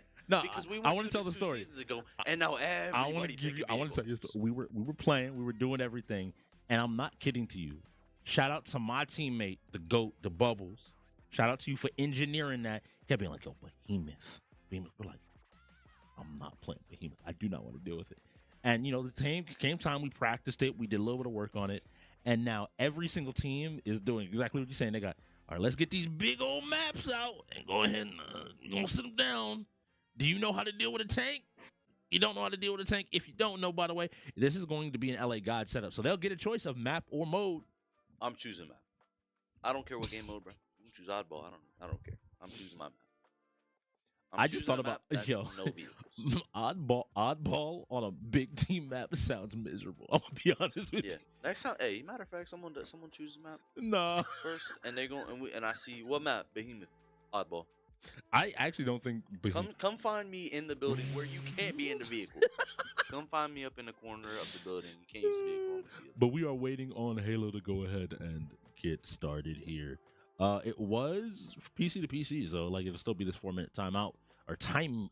Well, actually, since there was a forfeit, yes. either way, if it is PC to console, PC to PC, it will be 4 minutes. After a forfeit, it is always 4 minutes. Doesn't matter which. I dropped my pen. I got you. Doesn't matter which. No, I got it. I got it. Thanks, so I appreciate. It's a world the effort. champion. Yeah, I'm always trying to help appreciate out. I think that like the shooters are very hard. Any shooter team, I feel like if you come into the situation where I look at the LA Trolls, I'm like, QWERTY can shoot, Bosif can shoot, Imperial can shoot, Psycho and Psycho can shoot. Havoc, though people don't realize, can actually shoot decently well. Yeah, he's not bad. I mean, he beat Bobby Oggins, which competes in some Warzone tournaments online in Warzone. No, Havoc. The dude. I always laughed at like Havoc is one of those. He's one of the older in gamers we have here, but he's always like, yeah, like I used to play that and I used to compete and do all that stuff. But it becomes a thing is when you have to go in, against a team in any genre where they have 4 to 5 people that are in that game or in that genre that play, it becomes difficult. And yes, I think shooters are just as true as a League of Legends or any other game, right? When you have that experience, it's like I'm looking at the Phantoms. I'm like, some of y'all are shooters, some of y'all play shooters, but you don't specialize in shooters. You're not. Your aim is not cracked. You're not winning every single game. And so a game like Halo, you need some type of like creative play to get out here. And I'm really wondering, what is the LAxGODS map? What is their map in Halo? What do they want to bring to the floor? I don't remember. I think they play every time I see them play Aquarius. Almost every time.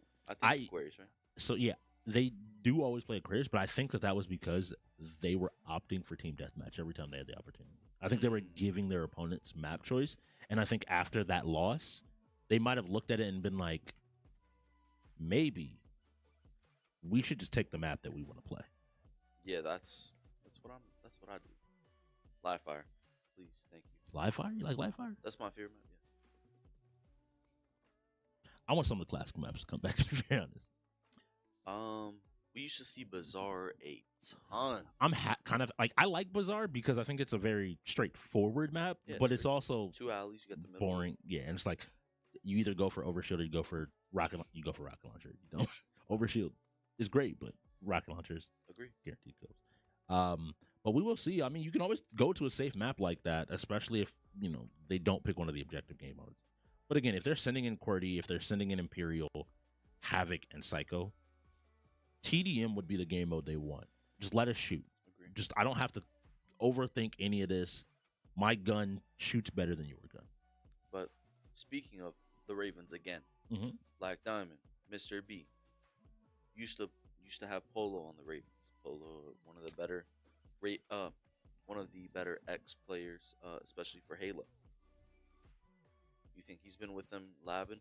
Because every time I hear about it, Polo is saying, "Oh, you should choose the big battle map, whatever it is." That's why they go choose it every time. Polo's telling them. So Polo, Polo, I hate you.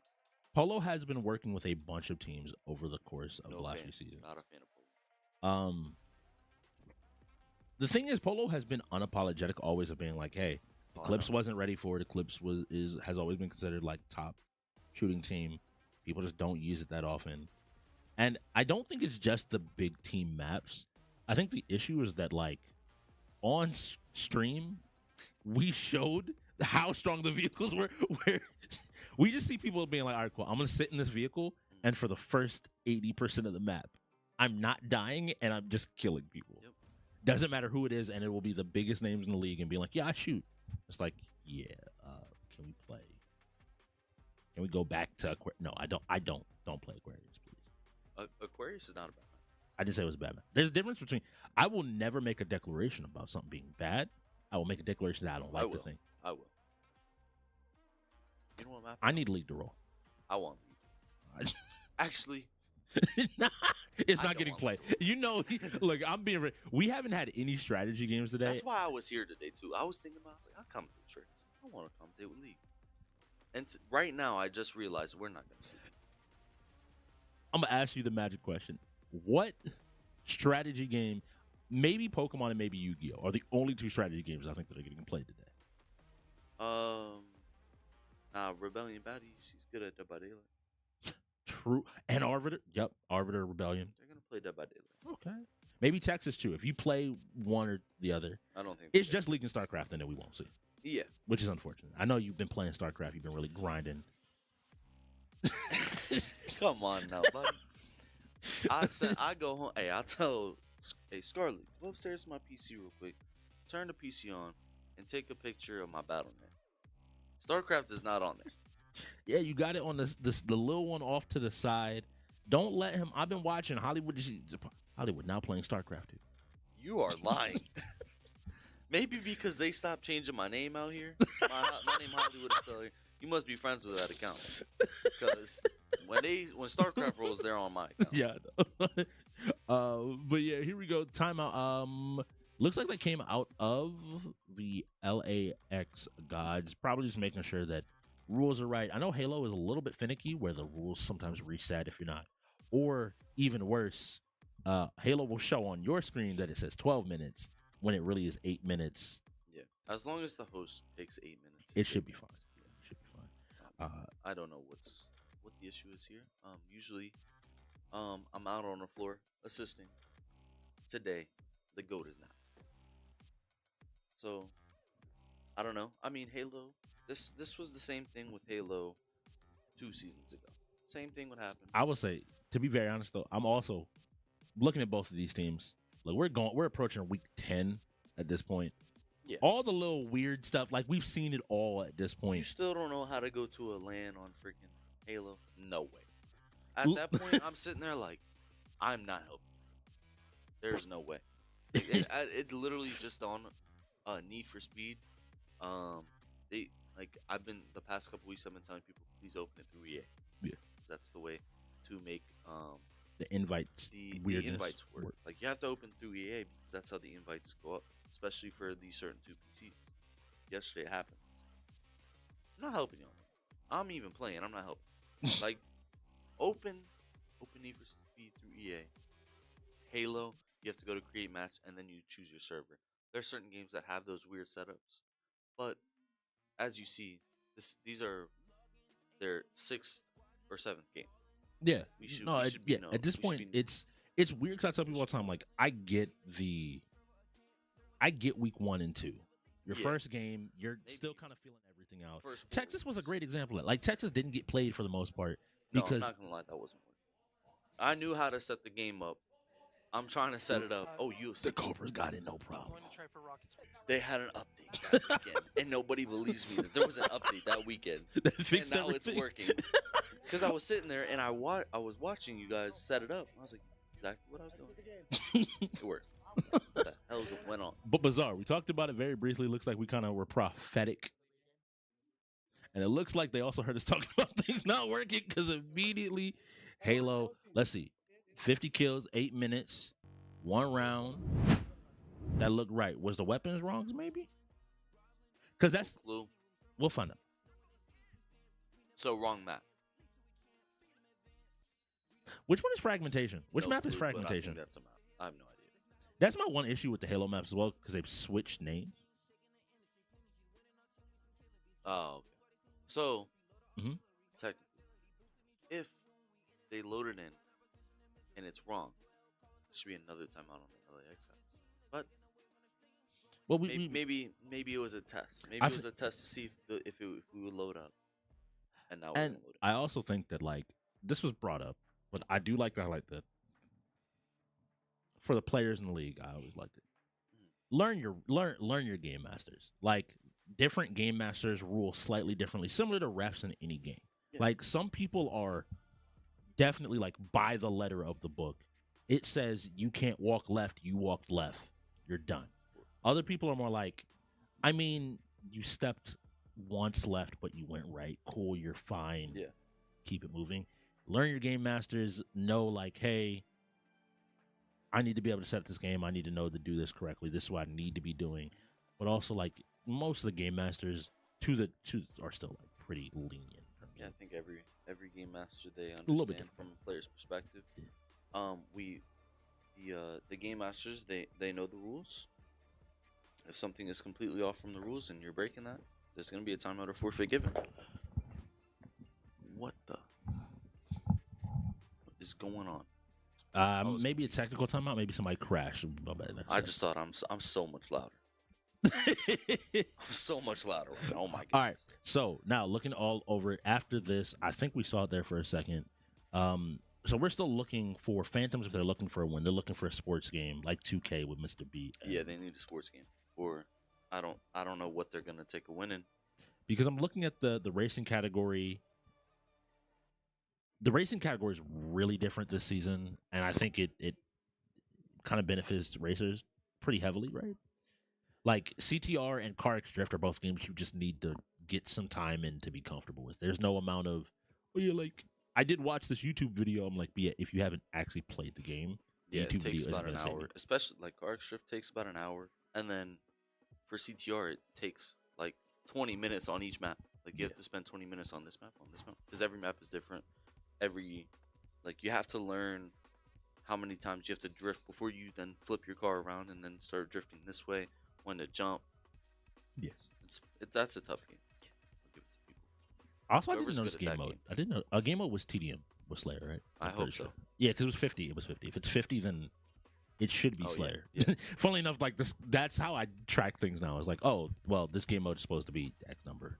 Oh, Gears, we're supposed to have this many kills or whatever. Overall, though, we've had a mixture for people just joining us. We've had a mixture of like a lot of shooters, funnily enough, have already rolled with Overwatch rolling, Fortnite, and now Halo. 3 of them have already rolled and come out. NHL BOSIF was available, so that obviously went to the LAxGODS. Tekken 8, we actually saw TLG fall to Black Diamond, which is a little bit unexpected. Psycho cleaning up, though, what was left there. Rocket League and Forza. Easy. Yeah. Easy to the LAxGODS and DBZ.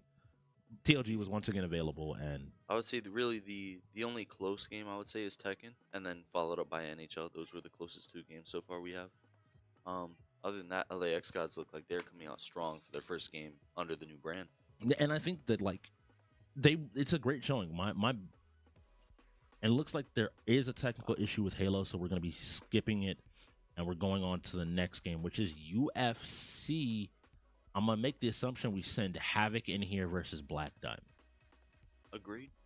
Maybe even low-key Brent, though. I think he also plays UFC, and I haven't seen anything special from Havoc in UFC. I know he's been playing it. And also, I don't know if I want to lose him in the rotation.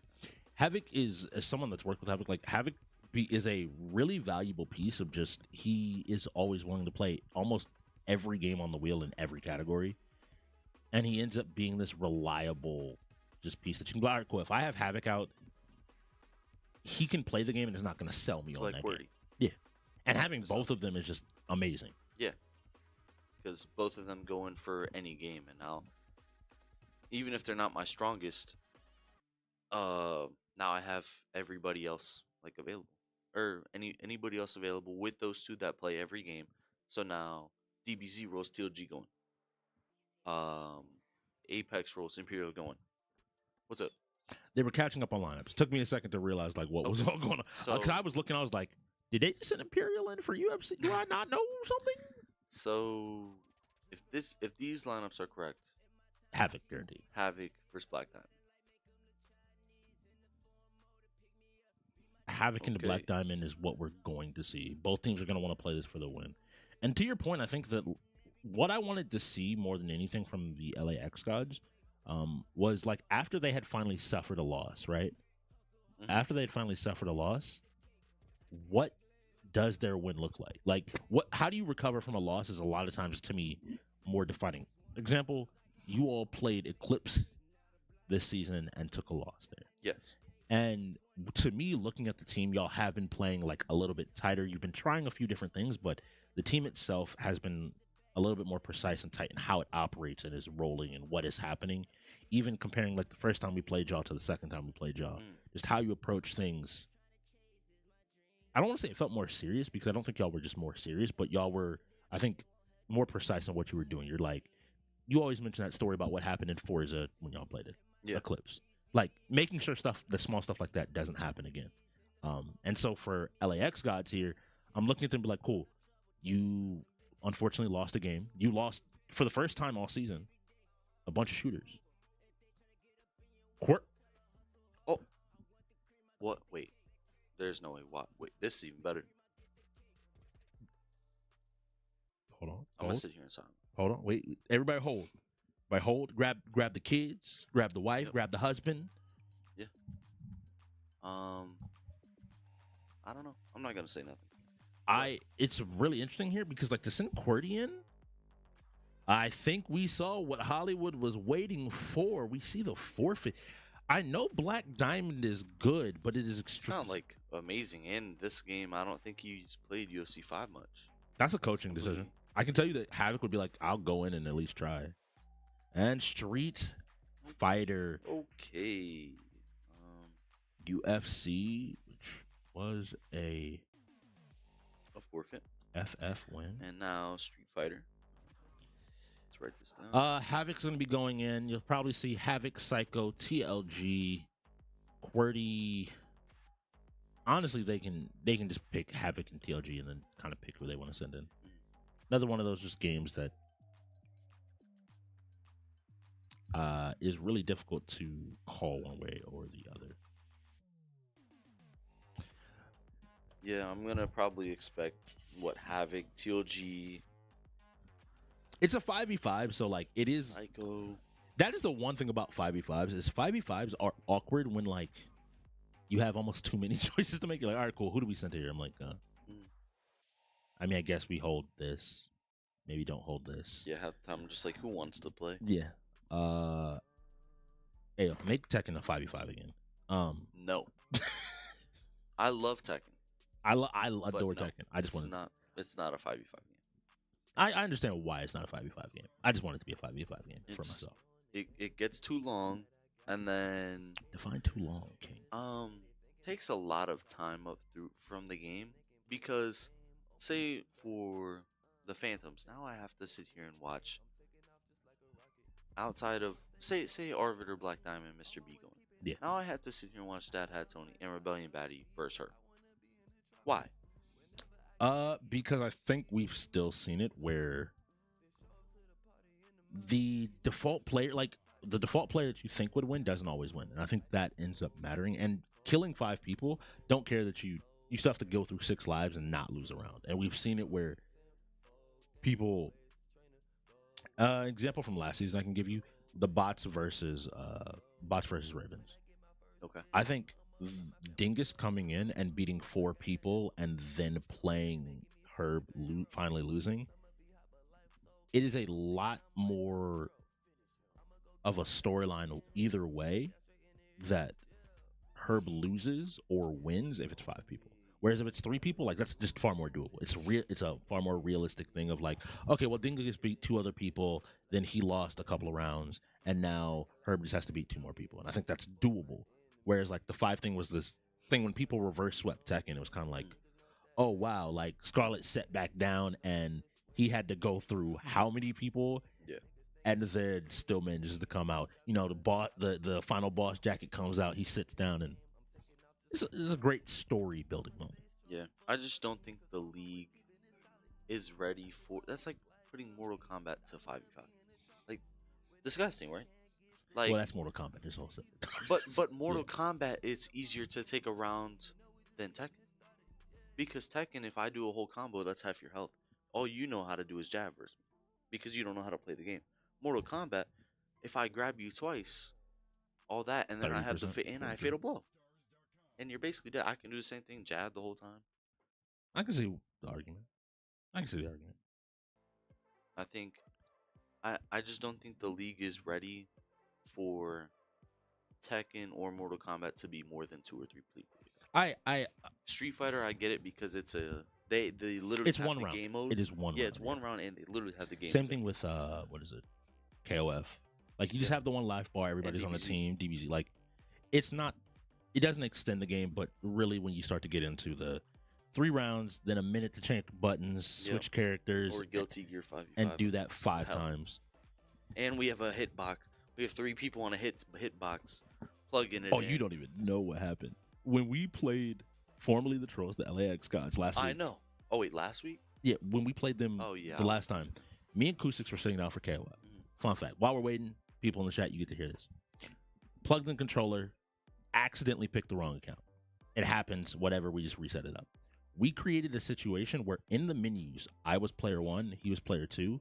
When we unpaused, he was player 1 and I was player 2. And we have no clue how we did it. Insane. But somehow, like, it's like, no, we can make our buttons correct. In the moment we unpaused, we were controlling each other's characters.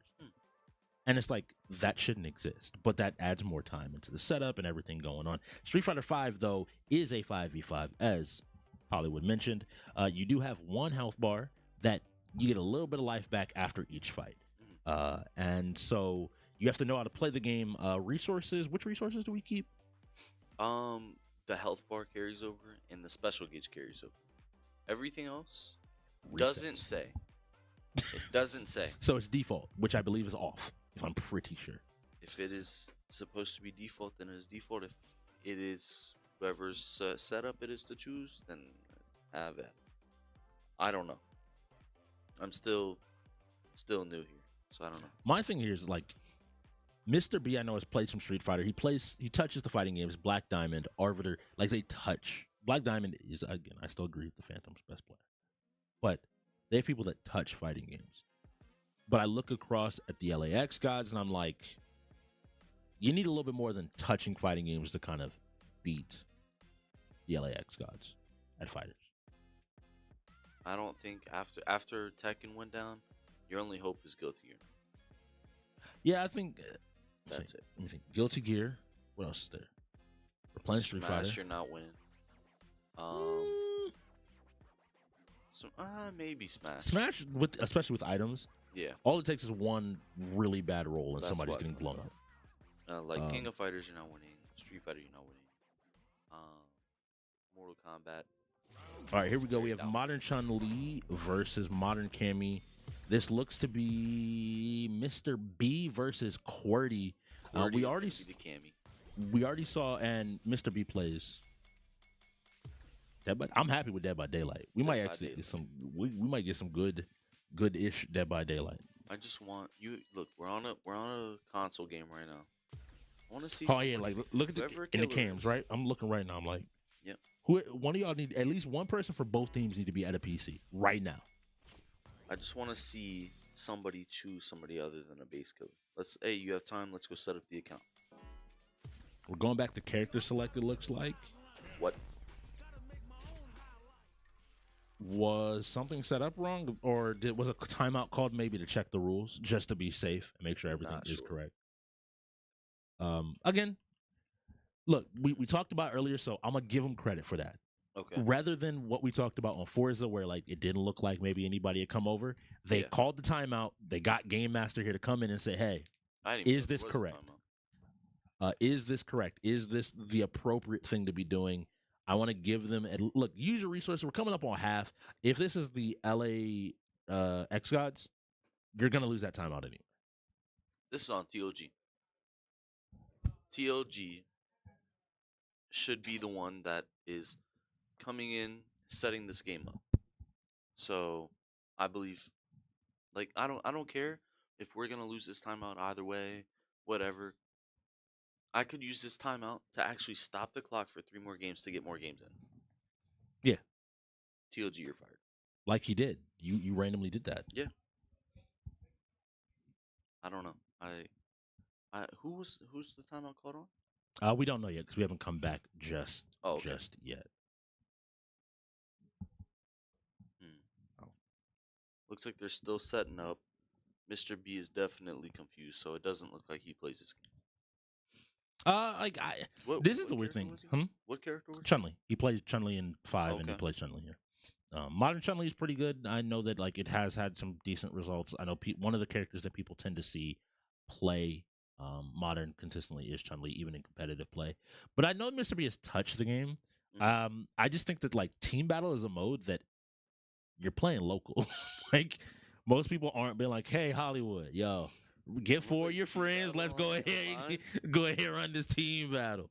It's like it would literally need to be like set up practice, like exactly. Yeah. And here we go. Looks like we are getting into game. So for those that don't know about Street Fighter 6, one of the big changes is the addition of modern controls. Modern controls make it akin to some of the simpler inputs. So instead of having to remember all 6 of the different attack buttons, you have 3. This does limit some of your options. You don't have access to every single move. I hate this. This is the one thing with fighting game players I hate. What, button check? Yes. Like, at the main menu, you can do it. Oh, okay. So that I agree with. I agree with that. Like, if you're not coming in like to Tekken in the middle of the game, then I get like. But if you're the first person, you could have literally set up your stuff. Yeah. Before you when before you choose select your character, you can choose. Yeah. Like, why are we waiting to get in? So QWERTY here does a really good job of using some of the fundamental mechanics of Street Fighter 6 to strong effect here. You see the drive impact there where his character's covered in like spray paint. It allows him, especially in the corner, to armor through hits. So you have to either hit him 3 times, usually via your quick jab, or alternatively, you can throw him or just jump out of the way. There's a few ways to get around it, or use your own in response. Yeah, it didn't look like Mr. Beast touched this game. Yeah, I think that this is and you understand this, and I'll say it to you on a second level. I'll say it to you on a second level because I know you understand Tekken that well. people assume that like fighting games are similar to Call of Duty in the sense of like, oh, run, dive, blah blah. And like for the most part they are, but every single one, just like if we go back to Infinite Warfare, where it had like the little dashing, every fighting game has its little things. So in Tekken 8, it's heat. Yep. In Street Fighter, it's the new drive impacts and all the different drive stuff. And I think some players just kind of like, I know this. I know the fundamentals and just don't doing learn it. the new mechanics. Yeah. This dude is literally just jabbing. So literally what they need to do is they need to respond. There's no way. Gordy's laughing. Good job jumping This out is and not putting him in the A corner. former troll, which was the former name of the LAxGODS. If anybody is new here, Arbiter versus QWERTY, and QWERTY is just spamming X. And then he's checking with drive impact just in case you press a button and response. Yeah, this is fun. Oh, he. Good job by Oh, it's Arbiter. fine. So he knows what Modern does. Again, I think it's a good option because for me, for people that don't play fighting games, the biggest thing about Modern is you have more time to think about what you're supposed to be doing versus like, what button do I? It's like, look, just press down and a special button will do it. Because say you get that drive impact off, but they jump. What you're expecting after drive impact is just the regular combo you would do afterwards. But when you're in the air, there are certain people that or certain animations you may get where they're like coming down out of the air super slow, and now you have to readjust your brain to like, what combo do I do here? So it can be very confusing. I've seen it a lot in the league so far from people that do play classic and they instantly drop it because they jumped when the drive impact went off. So it's something really not new, but pretty like more difficult for classic. Yeah. And also the anti-airs are a lot easier for me. Yeah, and again, I tell people the things you hit will always be better than things you like mess up or whiff. And I know a lot of fighting game players are like, oh, I don't want to use Modern. I'm like, look, to non-fighting game players, just focus on getting solid at the fundamentals of the game, and Modern will help with that. Yep. But here we go. Arbiter seems to still have a pretty strong control here. Is challenging Imperial, and this should be the kill here. Goes ahead and takes out his second LAxGOD. Is already setting himself up. Is going to get a little bit of high life back here, going back to the mid-range. Now, a patch did come out for this game. Specifically with the character Arbiter's playing Luke, he's a little bit easier to punish one of his better buttons, the little crouching punch where he sticks his arm out. We do know that DJ at the end is going to be TLG, but now we have Psycho, who is one of the people that I expect to have practiced this game a little bit more. Yeah. Psycho, Havoc, TLG should have been practicing this game of the people on there a little bit more, and so I'm looking to see what this Ken is going to actually bring to the table. I don't remember if Psycho plays Modern or not. I think he does, and I can't remember who they played the Gorillas, and he actually took out Global. Me and Kat were commenting that, and it was a surprising moment. Pretty interesting game, yeah. We see 2 hours 55 minutes left. That was the time before we started when it was stopped, but maybe I'm just a little tripping. We had a lot of technical timeouts and issues back to back to back to back, Yeah. and so it could be a whole situation. But I do say that like, hey, to fighting game players, if you don't know how to deal with Modern and other stuff, literally it's some of the easiest stuff to lab because they don't control every button they do. They control like they have set responses that they can do, and so if you learn your punishers, you should be fine. We see the LAxGODS shirts ready to go. We see the Phantoms jerseys as well, already kind of focused up. It looks like they're getting buttons and everything together, ready to play. I wonder what's going on here. Maybe possibly the button check for the hit stick that Psycho Flame is going to be playing on. Looks like we're probably in. Yep. Yeah, it does take a little bit of time because unfortunately, as well with some of the sticks and the hitboxes, they don't natively work on PlayStation because PlayStation and Xbox made updates to where you have to use their like proprietary stuff. And so you see people with like, like the little wingman converter, all the little converters they have to plug in, try to get to work. And then sometimes, as you and I learned the controller will randomly stop working after a few minutes. Yeah, it looks like we're probably in here. Maybe another button check or something. And nope, it looks like, funnily enough, Psycho was able to dethrone Arbiter, and part of that dethroning of Arbiter would have been taking, like, he had maybe around half health left, but this Ken looks like it's already able to do some work and already able to put some time and is showing some dividends. So now I'm looking at Dad Hat Tony. I want to see what you're cooking. Always ready to play, always ready to challenge. So the big thing here that's going to end up happening is going to be big here. Now, we do have a new setup, so, some technical stuff.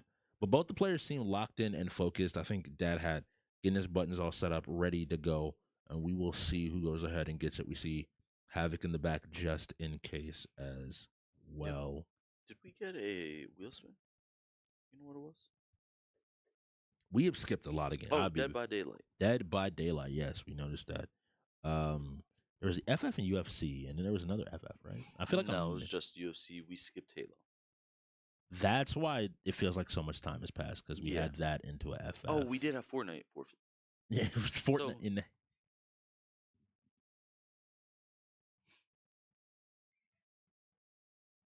Okay, it was Fortnite into Fortnite Halo forfeit, Halo skip. And here we go. Dad has been now taken down. So the Ken is a very interesting character.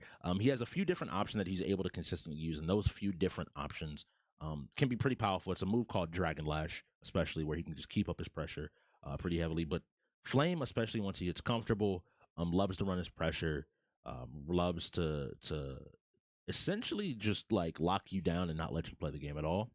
We saw that kind of with the Victor and Tekken. And so here, unfortunately, we see Rebellion going in. Rebellion, not bad, but definitely unfamiliar with the fighting game category.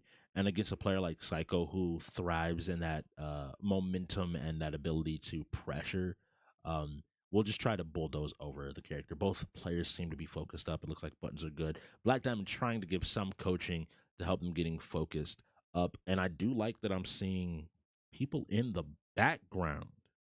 People in the background getting up Dead by Daylight as well. Everybody's making sure that everything is ready to go and put together. Yeah, I wonder who's... This was a LAxGODS setup, I believe, correct? First Street Fighter. Believe so. Because I'm trying to think, what other game do I know that they did? They did Forza, right? If I remember correctly. Yeah, no, that was the Phantoms. So Phantoms were Forza. Yep. Fighters then would have been LAxGODS. Phantoms. Fortnite. Halo was LAX, but did that go... I think Halo or UFC was going to be LAxGODS. This is a No. Maybe they went Phantoms, LAX. I don't know. We'll see. Yeah, it's one of those things that setups can be pretty interesting. Looks like Black Diamond is now sitting down, so it does look like Rebellion was taken out. The DJ is still a threat here on the team, and it looks like he's kind of focusing. We're, again, having a slight technical issue. We'll be getting back to you. But if you want to see this stuff in person, you can come on down to Stafford, Virginia, walk on in, and you'll be greeted by the arena, the gauntlet, the players, the atmosphere, the energy, which is pretty unmatched, to be very honest with you. It's definitely a different vibe down here with everyone focused up and ready to play. Yeah, I think that's a lot of the time, a lot of the players, they like to come in, and just because of the atmosphere and the people in here, like literally you walk out the door and you're like, wow, this is... I'll be very honest with you. I walk out the door and I'm blinded. The sun hits you and you're like, oh. And here we are. So it looks like Psycho has managed to take out a few players, the Zangief and the Chun-Li, coming out of Dad Hat Tony and Rebellion Batty, respectively. We now see Black Diamond on the DJ, sit down, ready to go, coming into this Ken at about 60% life. Both have pretty heavy resources. Psycho is on Modern, so I do want to see if Black Diamond's able to really control space. DJ's a pretty quick character. It looks like he's threatening the super just in case he's going to press a button, and goes ahead and throws this Fireball Wars, trying to make Psycho approach him and force him to take in. Nice use of parry, saying like, hey, I know exactly how to do it. Dragon Lash to get into the confirm, into super. This is already good damage. He does get a damage reduction from being on modern, but it's nice to get a hit. A big drive impact isn't able to connect into anything. Yeah. And now we're back to neutral. Let's see. Black Diamond checking the lows. I know that Psycho does have experience. TLG does play it, but it looks like Psycho has one more character. He throws Black Diamond back into the corner, but Black Diamond with the wake up fireball to go ahead and end Psycho's run. But he did more than his job in taking out two people by himself. And it now looks like they're looking to send in TLG, DJ versus DJ, maybe hoping that TLG can go ahead and just clean this up. He knows the character. He knows the matchup. He should be able to end everything that is happening. Yeah, this is, once again, though, I definitely think Black Diamond, he's had some skill and probably practice with TLG in this, so maybe he's labbed the matchup knowing that they're going to come out and play this week, so maybe he's learned the matchup with DJ. I know DJ, he definitely has some confusing aspects of his game, and I know TLG loves to use the cheat, so. Oh, TLG's entire approach is like, I'm gonna beat you down. I'm gonna beat you down until you learn how to deal with it. Yeah, I'm excited to see. Oh, well, and I forgot he does play the same character, so. Yeah, I don't think that Black Diamond, unfortunately, all the DJ mains out there, they would love to do the dance, but I don't think Black Diamond is up for a dance hall. Yeah, it's gonna be interesting. I think maybe TLG's just gonna have to. Maybe TLG. Oh, they still have Imperial left or no? They Or is have this the Havoc. last They have Havoc left. Havoc left, and this is the last person for the Phantoms. Yes. Okay, so yeah, he's definitely. I mean, he does have level 3, and we just let him charge up. We just let him charge half of all. Hey, the DJ mirror. I know DJ players out there will love to let each other charge up, and Yeah. everybody play the game for full resources. TLG kind of showing Black Diamond like, hey, I do this. I will. If you want to play full screen, you're not gonna out fireball me. The drive rush is blocked and immediately responded to. One more hit, and TLG should be able to close this game I think he's looking out. for the level 3. Yeah, TLG likes to finish in style, and sometimes that gets him in trouble. Trying to bait out some options, maybe a button and a quick low jab. counter hit to go ahead and end the Phantoms run here in Street Fighter 6. Yeah, I mean, we're gonna be going into the Dead by Daylight, Dead which actually Boy looks like Daylight. it's gonna be a LAxGODS setup, and I do believe I seen the Phantoms. Oh, so Bosif, I'm gonna guess is going to be killer, and oh no, we're gonna see Havoc. Yeah, so this is something that we saw. Havoc has played clear consistently. We saw his Spirit. He's played Spirit now. This would be the third time if he plays Spirit. Yeah. And so I'm interested to see. It doesn't surprise me they're going to send Havoc in. I know Bosif has played as well, but I think they feel a little bit stronger with just Havoc as in general. We're going to be seeing Rebellion, Batty, Arbiter, Dad Hat, Tony, and Mr. B going in here as well to go ahead and compete here. Makes sense. Black Diamond famously said he'd been playing Spider-Man, so he's not. Yeah. He's been really getting back into the flow of things. But Rebellion and Arbiter both play Dead by Daylight. With Rebellion, I know it being one of her stronger games. She's knows the game pretty well. This is her strongest game, I believe. That's Oh, what she you do? says. Okay. That's what she says. So it's And probably going to be Arbiter as well. it's probably going to be a big situation here to see how well they can do against Spirit. Spirit is a little bit different if you don't know what the character does. She can essentially stand still, but she goes invisible. She can't see you anymore, but she can hear you and your scratch marks and then appear at a new location. And it's a little bit tricky. Dead by Daylight, knowing the killer is like half the battle in terms of like doing things successfully in managing to grow. 20 seconds though left on the setup timer because it was console to PC. The big things at home that if you are wondering what matters, and we do have a Spirit here, the killer needs to kill. They need to kill 4 to have an insta win. 3, if he only kills 3, It's it points. goes to points from the surviving survivor and the killer. And then if Ooh, 2 Valor people next. If 2 people escape for the survivors, they win. So yeah, so survivors looking for 2 to get out, or for the killer looking for all 4 to die. Otherwise, you're going to see a point situation, and we will get you all that information. So Havoc locked in here on the Spirit. It's a really interesting character to watch and just to deal with. Very interesting camera. Yeah, I mean, from when somebody comes in and says that their best game is Dead by Daylight, Mm-hmm. I'm expecting them to be amazing at Survivor and Killer, and especially for Survivor, amazing at versus almost all killers. You Again, know maybe what some they people- do. You know how to play around Yep. it. So here I'm expecting the Phantoms to win. Yeah. If You Arbiter have your- always talks about this game, Rebellion Baddie comes out and says she's one of the best. We need to win. Because Havoc, I'm not saying he's not good at this game. I can tell you, but- Havoc started playing the game last season. Yeah, With- but yeah, exactly. like I He- can he speak just from started experience. the Yeah. past 5 months or so, and we have 32 other games plus other games that he may want to play.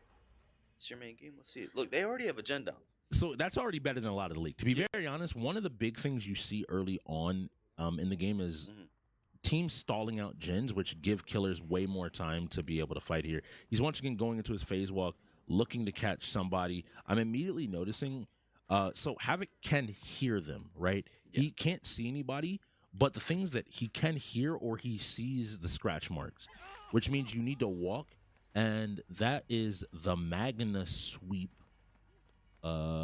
Looks like people aren't playing on their own account, so we will let you know exactly who is who. Arbiter's on his account, and PC7 will be Rebellion Baddie. So this is either Dad Hat Tony or Mr. B. I It think has this now is been picked up. This is Dad Hat Tony. Okay, so Dad Hat Tony's been picked up. Havoc's going to carry over and hook here. Havoc's build, is he going back to his... trying to see which perks he has.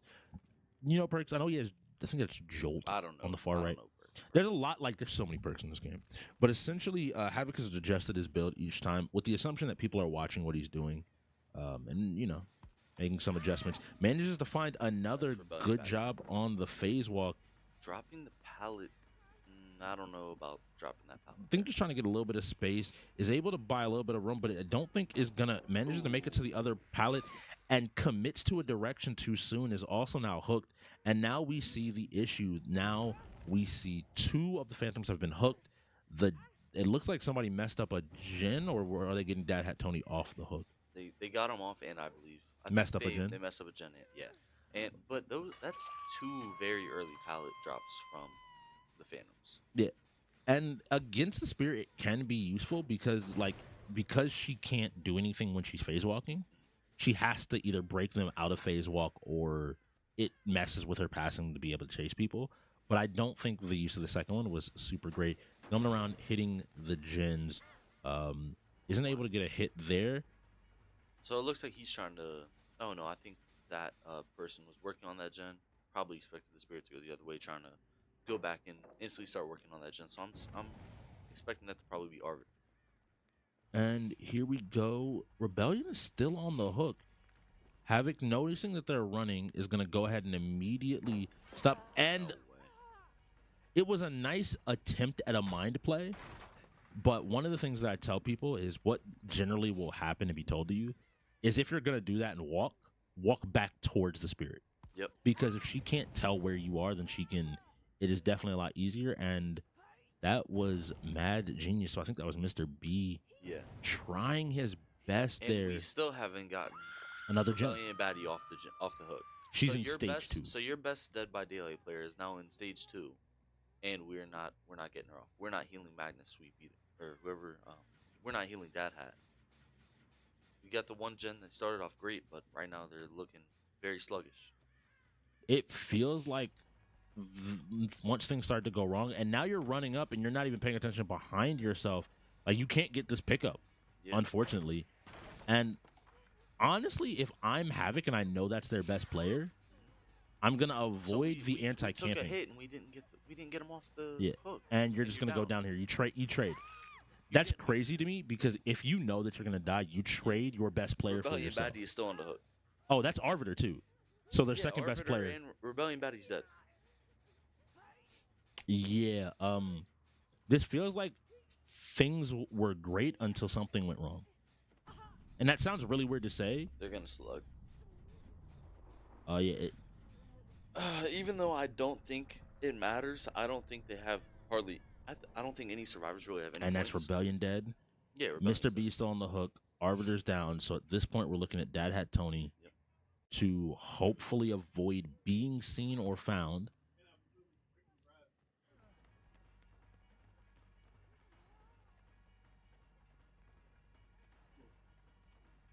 And here we go, looking overall, running away the best he can, but Havoc knows that he just needs to basically get this hit and is going to be able to continue this pressure over again. They need to find Arbiter, get him up. They have to somehow in some way, get this pressure. Havoc just kind of waiting around, doing his best to figure out exactly where people are. And has found him. This little juke isn't going to work. You're not making it back to that pallet. That is now Mr. B, I believe, down again. So once again, Dad Hat Tony by himself. Mr. B might have already been in stage 2. We'll find out pretty quickly here. Yep, he was. And so he is instantly dead. Dad Hat Tony has still yet to go and Find get Arbiter off the two of them should have been talking with each other like, hey, I'm being chased. Get Arbiter up now. Get him up. We have to, like, do something. And it feels like the team is just unsure of exactly what options to take and where to move. Okay, so we get Arbiter up. So right now, so heal. We need to go heal and get as many points as we can. Yeah. Because and it's already. I'll be also very honest. It's already hard that he's killed 2 people. Yeah, we're not finishing 4 gens with 2. I think the game's over. Unfortunately, even with I can't see a world where you get enough points to win this. Like, Havoc would actively have to literally just let you play for 3 more gens before he does anything else, and is going to come back and check these other gens. Yep. So we see. Nope, 3. Nobody here. This gen isn't even started yet. It looks like. Yeah, barely touched. He probably got on it. I think most of them. Also, because remember, since the patch that has happened recently as well, regression, you have to get that 5% to stop it. And so you can't just tap it anymore. And if you're not going back to some of these gens that maybe they had 50% on, they can regress just all the way. And you're just stuck at this point. Now you're back at 0%, just trying to make a play. And we've already seen some mistakes in terms of missed skill checks. Isn't able to catch anybody. Goes ahead and hits this. So somebody has to be around. We see the heals come in, so they fully reset. Both are back to full health. One of the gen is lighted up. I believe that's a perk that when there are 2 or more survivors on a gen, it highlights it for the killer. Okay. Havoc's run that perk before. And a lot of people in the league, it's a good information perk. No.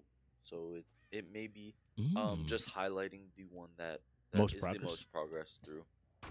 Which I know a couple of my teammates like to run. It's really good to, if you see one switch, the yellow to red, then somebody's on this gen or 2 people are on this gen, 1 is on the other one. So it's a pretty good perk to run. Yeah. And so here, looking overall at everything that is happening, I'm realizing Havoc has lost kind of control of the game to a limited degree.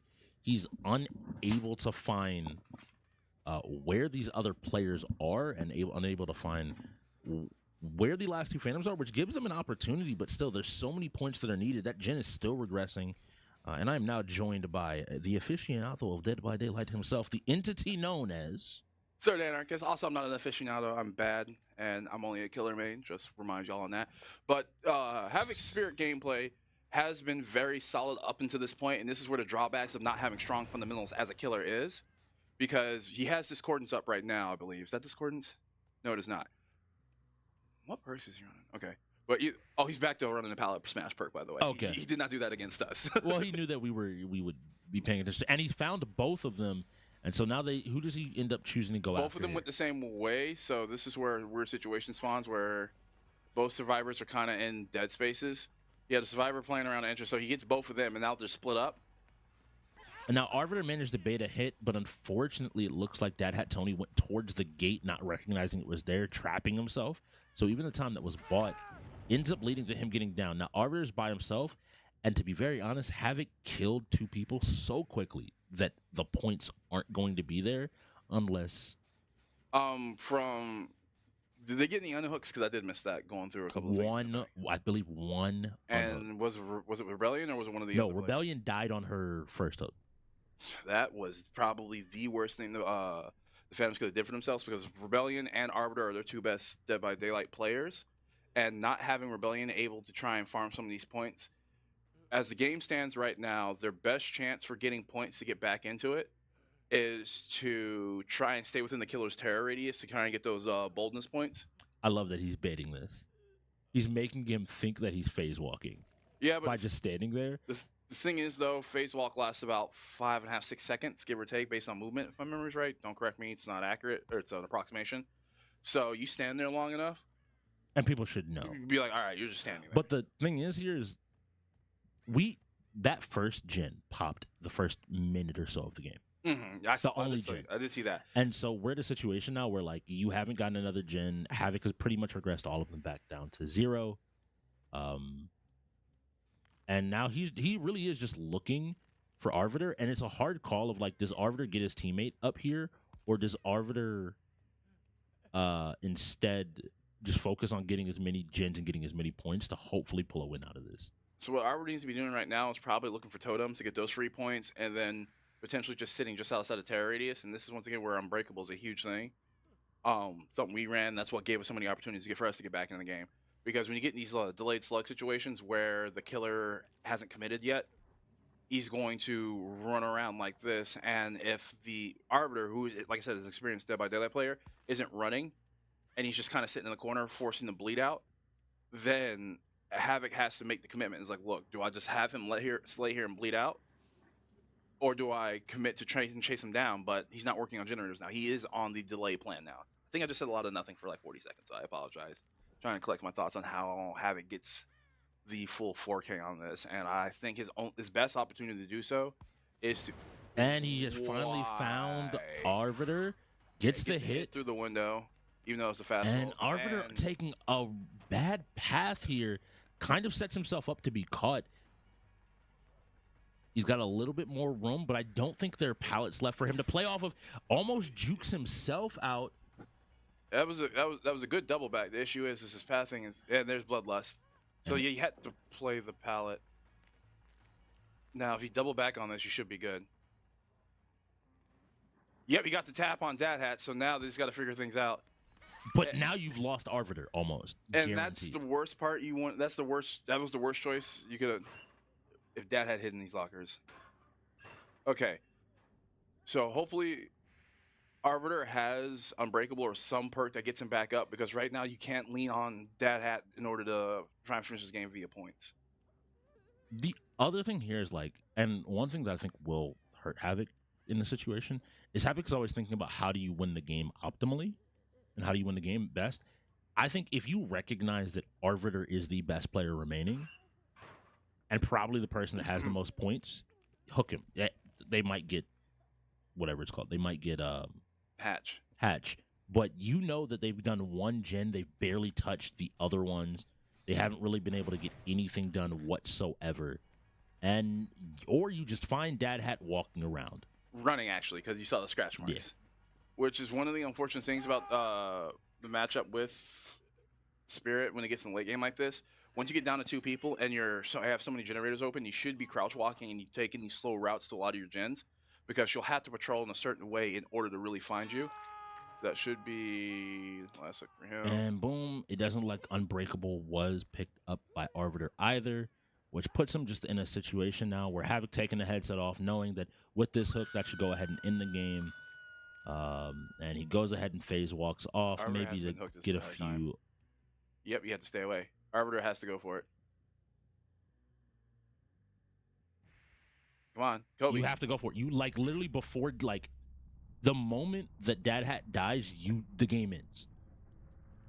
Unless you have a perk that keeps you alive. If he stays in front, all right, yep, that's it. And that's it. Because the reason why I have it backed off is because he has a increased percentage chance of pulling himself off. And then... That's DBD going over to the LAxGODS.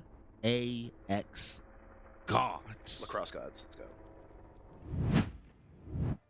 And welcome back. You get to see our lovely faces. My name is Strix. I'm here once again, you heard, joined by the tones of the third anarchist as we approach Valorant, your favorite game. Valorant. It's all right. How have you been feeling? I know you've probably been tuning into the game, keeping an eye on everything that's happening. I'm going to be a good person today because I feel like I should save my controversial opinions for Inside the Wheel tomorrow night when we do our player rankings of the league. So you're going to be on that. Oh, yeah, 100%. So, spoiler alert, if you played less than 3 games this season, you will not make the list. Just straight up. But moving on, more importantly, LAX looking good. I mean, it's hard not to look good in this situation. That's not a dig at the Phantoms. It's just call a spade a spade. But this is kind of... It seemed like the morale is back, but it's easy to be in a good mood again when you're punching down. So I think the gameplay against us show where they had some of their weaknesses and some of their priorities within the coaching. I think the skills were still there, because it wasn't proper coaching was done in order to get into that game and get them in the right mindset. Turn around. They said they had 5 days, we had 4, and we lost to the Reapers when they came off a win, as where the Trollz came off a win. But coming into this game, this is what you like to call a tune-up game. We're very familiar with that, where a team comes in after a loss or things aren't kind of gelling or feeling funky. So this is a great game for the the Lacrosse gods to get back in the rhythm in order to kind of get that mindset going forward. But they have to be careful, and they need to understand the quality of some of their opponents for the rest of the season aren't going to be up to snuff outside of Eclipse, and I think they played the Ravens as well, if I remember correctly. And the Ravens are still trying to figure their things out, and the information I have from my end of being a general manager, there's a lot going on over there that you called it at the beginning of the season. We had a conversation the other night where we talked about some of the positions on the teams, and like I said, I didn't give you too much pushback on that. Yeah. But I did say, I don't know, man. I mean, these teams are legacy teams. I think that, we've had this talk before. Just very simply, I think people overvalue raw quote unquote skill and don't think about synergy and the ability to play well together and people to like come together and play as a unit and as a team. Getting in here, we will obviously see all 5 Phantoms, but as you can see, Havoc and TLG are not going in here. Now, notably, from their last game, I beat TLG in Valorant. You did great. You did great. I'm proud of you. But funnily enough, I mentioned this at the top of the day, and so far they've done it. The LAxGODS, when they lost their first game, the big difference was it was the first time the entire season where they had not won the shooter category in terms of like win differential. And here, I'm noticing they brought Raijin, Imperial Raijin, known to be a shooter here. They have Cordy, Bosif, Imperial Raijin, Psycho, and Loki might be the least experienced Valorant player here. Notably, like that was one of those first shooters that they lost in their last game. And so I think they have a much stronger lineup here going in. Rebellion is just started learning it at the beginning of the season. Arvder, some hands-on, not a whole lot. Mr. B, again, not a whole lot. And then Black Diamond kind of returning to that role along with that had Tony, I think being primarily a console player. So we have this situation overall where I know they're not super familiar with it, but it is doable as kind of shown when we played them before. Yeah, but the difference being between, if you look at the Phantoms lineup, with all 5 of them and then the team, the R5 that went in, we had Cajun, Jekyll, and LA, and then me and Pop. Pop, super coachable. I've experienced in multiple shooters across different platforms and skills. So me being able to follow instructions and have 3 hard carries, whereas the Phantoms are 3 coachable people or 5 coachable people with no hard carries. So they're playing from far behind. That is the question. Who carries this game here? See Cordy working with his audio, getting everything down, and it looks like we are going with base or raw status. So you will only see these 5 characters: Jet, Phoenix, Sidge. I thought that was Killmonger. Sova. That's the Killmonger haircut. All black men must have it now. Okay. Oh. And my haircut this week, man. Brimstone. Yeah, 100%. You just got to get one of it. You know. Get the party, get it folded. Yeah, you got it. Yeah, I think you rock it. You rock it pretty well. Please don't. Please, I might have to actually. I'm gonna get the Vegeta chest armor too from the movie. Okay, well, looking at it right here, so we see a few accounts. Okay, that where people do have actual accounts We've seen with Mr. name. B at like 20 or so, so that's actually kind of. You've touched the game. So. You have played enough of this game, And win or loss. I want to highlight that both, again, I highlighted this earlier, Mr. B and Black Diamond were on the Ravens together last season. There is some synergy there where they've worked together. The Ravens were a team that played a good bit of Valorant as well last season. True that. So I would expect him to, again, he knows the fundamentals. He has people there had people there to help him. But I don't know if he's at the point where he can hard carry this game freely. I think the Phantoms, though, like, never say never. Again, no one expected the Trollz to lose it before. But talking with them, they think that this might be one of their weaker shooters anyway. So, you know. So now it's one of the weaker shooters. I don't think it's a now thing. I think they just I'm just overall being feel. as toxic as possible, so Jesse can just deal with it. EC Omega, the general manager of the Trollz. All right, so they put up a wall here at A. This is probably meant to just buy some time for the rest of his team to go ahead and start rotating over. Isn't able to kill the Sova Dart before it reveals Oh yeah, Arbiter's there. Arbiter knows this game. Arbiter, yeah, Arbiter. I believe in you, Arbiter, buddy. I think Arbiter is great, but immediately Bosif catching a kill on the flank and is now looking. It's not that I think Arbiter by himself is not necessarily the hard carry that I would always expect, but he does manage to take out Bosif, clear off the flank for the Phantoms, so they're able to push back in here. But now he kind of has to keep an ear out, knowing that someone else may come back around, and is actually deciding to rotate off to a different site. So here we go. They're pushing up to B. Gonna go ahead and smoke. Once the smoke drops, that kind of lets the cat out of the bag. They should know exactly what's going on the moment these smokes drop. And we do have someone looking to defend B, but is not checking both sides. Is Psycho able to pick up this kill? He isn't. He ended up going down, and yeah, now Psycho. That's rough, doggy. You can't chuck those. Dude hit you once and then proceeded to miss every shot, and then you had an opportunity to get the clean kill, and gotta win your ones, dog. Yeah, it is still a difficult game. I know Psycho likes his clean play. They're getting the plant down here, though, and if they can get this down, it's now basically reversing the roles. It's on the Phantoms to defend. And then you walk Dad out. Hat ends up getting shot. Another kill, and that's one left. We get to run it back. Cordy able to get the kill, and it looks like Cordy is ready to play. I hear some knowledge. The big thing I'm noticing is Cordy is focused up. I think Cordy does not want that similar situation to happen before, where they unfortunately did take a loss in Valorant. He's just focused up. We see the smile come out. Cordy is happy. He's ready to go. He's ready to play. But I like the game mode phase. I like where, you know, like, there are times when you can breathe and other times where you just need to be focused up completely. So let's see. We are playing on Icebox here. It looks like Bosi isn't able to get up there as Jet, maybe to try again. And they're kind of, they're not overstacking one site. They don't expect maybe a hard push. They just are going to play their time. They know they're the better Valorant team. Play a little bit slower. Bosi taking a couple of shots mid, isn't able to get anybody, but some damage will help out. This wall, once again, trying to slow the Phantoms from just fast pushing A. And they're probably watching the high ground off the rope, so that's probably why they put that wall up. Kind of just control the pathing and pacing, and if they want to get to the wall, either wait it out or shoot through. And QWERTY gets the pick Jet. on PC7, who would be Rebellion Baddie. All right, let's see here. Once again, still holding this in case they try to swing back across. This time just expecting maybe them to back off, and now just wanting to have eyes on it instead of dying like he did possibly before. Now they just know, like, hey, they keep checking back, and this damage is pretty consistent. But Flame is picking up a kill on Mr. B, also taking out Arbiter. This gives them a 5v2 situation as they push in towards the original spawn. Yes, they get some smokes down, but they realize they kind of have them trapped in this area now. They're able to get a kill, but not before QWERTY immediately trades it back on the Dad Hat Tony. And now we're looking at Black Diamond versus the world, and he isn't able to do it before he takes another death. Looks like diamonds aren't harder than bullets. Oh. But again, he's trying his best. I think, unfortunately, like, the Phantoms are taking their lumps. They're learning. I think they are. There's a lot of growth that needs to come from them, and as it looks like right now, this looks like Arbiter needs more help. And that's not a dig on Black Diamond, because Black Diamond, once again, is owner, general manager, coach, but he doesn't want to be in that player role. They need a core. They need a core set of players.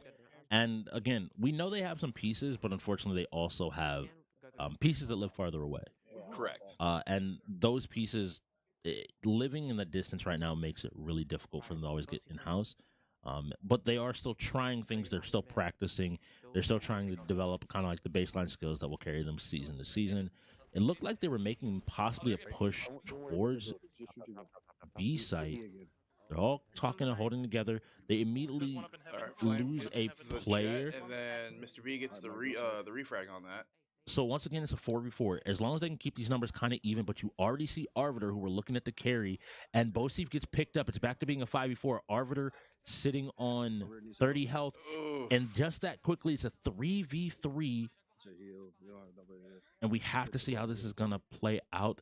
They managed to retake down Bosif, popping ult, turning corner. QWERTY immediately challenges and takes out Mr. B Arcade. QWERTY picks up another kill, is seemingly flanking around. Dad Hat Tony looking to check the flank. Mr. B getting a kill on low-key Brent. It's a 2v2, and it's coming down to 2 Phoenixes and 2 Sovas. Which is able to do it? We get the molly to check the corner there by QWERTY. And QWERTY finds Mr. B's Arcade. That answers my question. I was about to say, does Phoenix get to steal a life from all flames, or does No, he does not. Awkward. And maybe Mr. B thought the same thing there. And here we go. his powers. The Trolls are doing a great job here. Just, I said the Trolls, the LAxGODS. Even Lacrosse gods, let's go, gang, gang. I have not recognized the ascension just yet, but they are trying to ascend in Not one gameplay. lacrosse stick on the side of the gods. You're gonna get hit with a lacrosse. You ever get hit with a lacrosse ball? Yes, I used to play lacrosse. That explains a lot. Yup. That explains a lot. And Also, Bosie plays lacrosse too. we have an op looking mid here. Arbiter may be in for They're a all rude ops. surprise. Ooh. And he has to call that op out. And Bosie picks up PC-12, which is Dad Hat Tony. And now I think we're in a situation where your most experienced player isn't there. Mr. B has managed to take position mid. Is he able to catch Bosif? He does manage to take out Imperial Raijin. All right, so they bring it back to a 3v3. That op's still running. But QWERTY immediately trades back. It feels like they just can't get their feet under them. The Trolls' pressure is pushing them constantly. The God's pressure is on a different level right now in Valorant. That's a bar. Okay. Okay.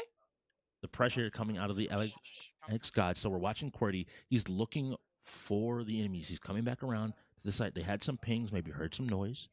Is he able to find these last 2 players? I think we're looking at Black Diamond and Rebellion, I believe, still sitting alive here. And as you know, as Black Diamond moves forward, QWERTY is watching that angle just on the other side of that. And pauses, ends up taking a shot here. And QWERTY taking out PC7, who was Reb. 3-0, 4-0, 1 round left. This is do or die time for the Phantoms. They have to find it in this moment. It ain't looking too good, Chief. It ain't looking too good. Let's see how they handle this. Oh, QWERTY some knife skills. So I think one thing that has happened that's up there is we're now going to see the Trolls get the opportunity to play offense. Cross gods, baby. LAxGODS. Thank you. I've been having some trouble all day. Thank you. This is why you're my co-commentator along with Senor Hollywood. Y'all keep me Mr. Twig, the two-time. keep me straight. But we get to see the LAxGODS here playing offense for the very first time. Funnily enough, they played defense first. They made sure that they got their defensive wins, and now they're just looking to execute. Notice they're quickly pushing up towards B side. Unfortunately, the dart isn't on point. It doesn't catch anybody. Arbiter manages to get a kill. QWERTY checking up And the call top. out for Arbiter being in position, or up in that high position, so we might see him to the left or further back as QWERTY pushes forward. The big thing, though, is they now have position on the site completely. They need somebody watching the flank. It is 4v4. Mr. B picks it up, makes it 4v3. Are we seeing that maybe the defense for the Trolls is strong? The Gods is stronger. LAxGODS, are you able to do it? QWERTY challenges back. Ooh. 2 dead, 3 dead, 1 left And for who's the that? Phantoms. That is the blue. Jet. The Jet should be... Is that Reb?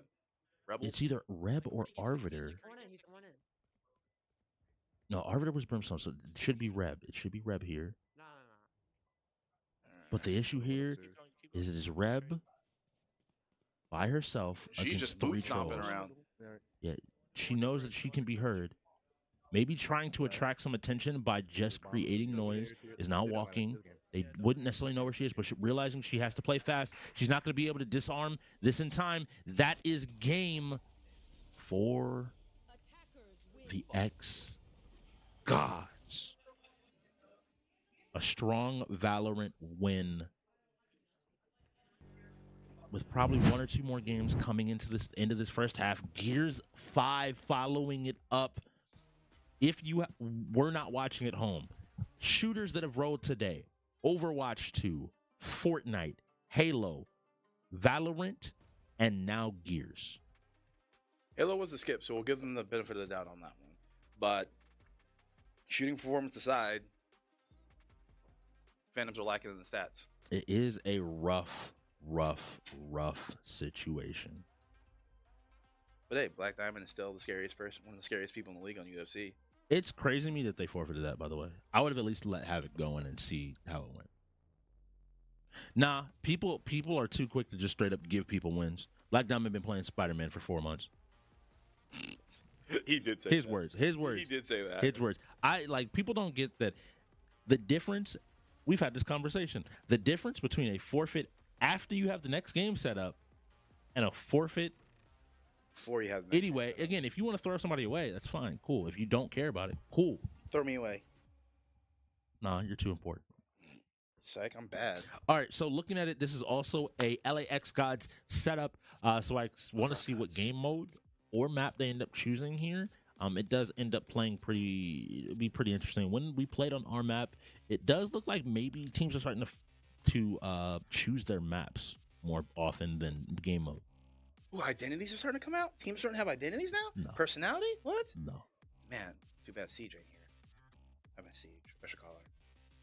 Siege is a bad game. But anyway, we are going to 2.5 minutes. We're waiting on this setup. Gears of War 5. We can play one of 3 different modes. Drop my pencil there. Team Deathmatch.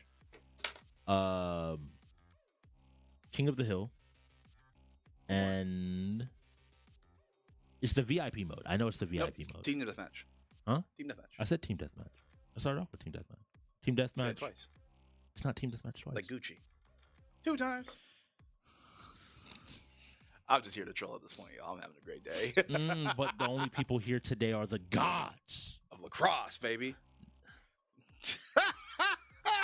I can't, bro. I cannot every single time. Gears 5, but it's the VIP mode where somebody's the VIP and you have to defend them.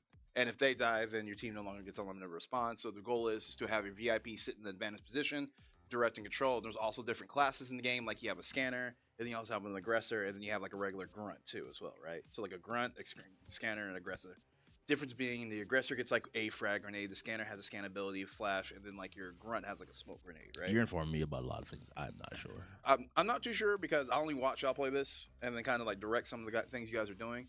But I do know for a fact about the scanner and then like the defender person having like special abilities where they can actually scan and track people. So that's one of the huge things about the game because some teams don't know how to balance being a walking UAV for their team. Yeah. Because they stop and it was like, this guy over here, and then they get head tapped by somebody. You didn't have to tell people about me live on camera. That's crazy. We just it's actually LA. Left the general out there. But anyway, we will see. I expect actually Team Deathmatch more than likely coming out. And we did see a timeout get used here because those timeouts are going away here in 10 minutes. So use it or lose it. Yeah. And the thing is, too, this game mode, Gears, is played with an 8-minute timer as well. So stopping the clock now gives whoever called the timeout, I think it was LAxGODS. Yeah, the LAxGODS. Say the whole thing, not a piece. Lacrosse gods. LAxGODS. Lacrosse gods. Lacrosse in shorthand is LAX. Yeah, lacrosse gods. That's the whole name. It's like a Tribe Called Quest. So I'm just gonna let you keep going. I'm just. But in all seriousness, with this timeout, it gives them an opportunity to get at least one more game in with that 8-minute timer. So we might see them take advantage of that to try and go up by 11. They want to go up by 11 before the end of the half. So they're gonna play 2 games. 2 times. So Gears of War, who do you have favorite? How would you be playing? Like looking at the lineups, who do you have figured? Obviously, we have to send in all the Phantoms here. But who are you looking at for the LAxGODS? Raijin, easy. Psycho's not available, so Raijin for sure. TLG's gotten pretty solid at a lot of these games, so probably Raijin, TLG. I would probably send everybody but either Bosif or Havoc in. So I'm going to inform you, these are the correct lineups. They're currently on screen. Oh, these are who everybody's going in? Yeah, they're holding Raijin and QWERTY. I agree with that completely. Okay.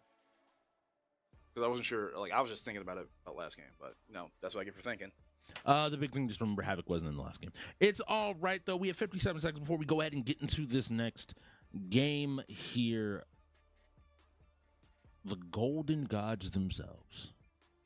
Again, it was very interesting chatting because they really do new expectations, new name. You know, it's once again giving you the opportunity. They have been probably the most talked about team this season by far. Hold And on, so, more importantly, I just realized TLG's now TL God. no, he's tender loving gaming. He will always love us in a tender way. TL God. The lacrosse savior. The lacrosse savior.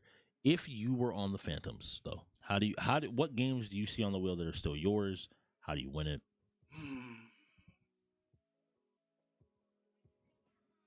I don't know. Crazy. I legitimately don't know. Because Dead by Daylight needed the role in your favor with you having set up so you can actually control the tempo with that. Fortunately, Yeah. Havoc ended up being killer there. Texas. Another timeout. You're down to 1. Not very godly, is it? You're down to 1 timeout.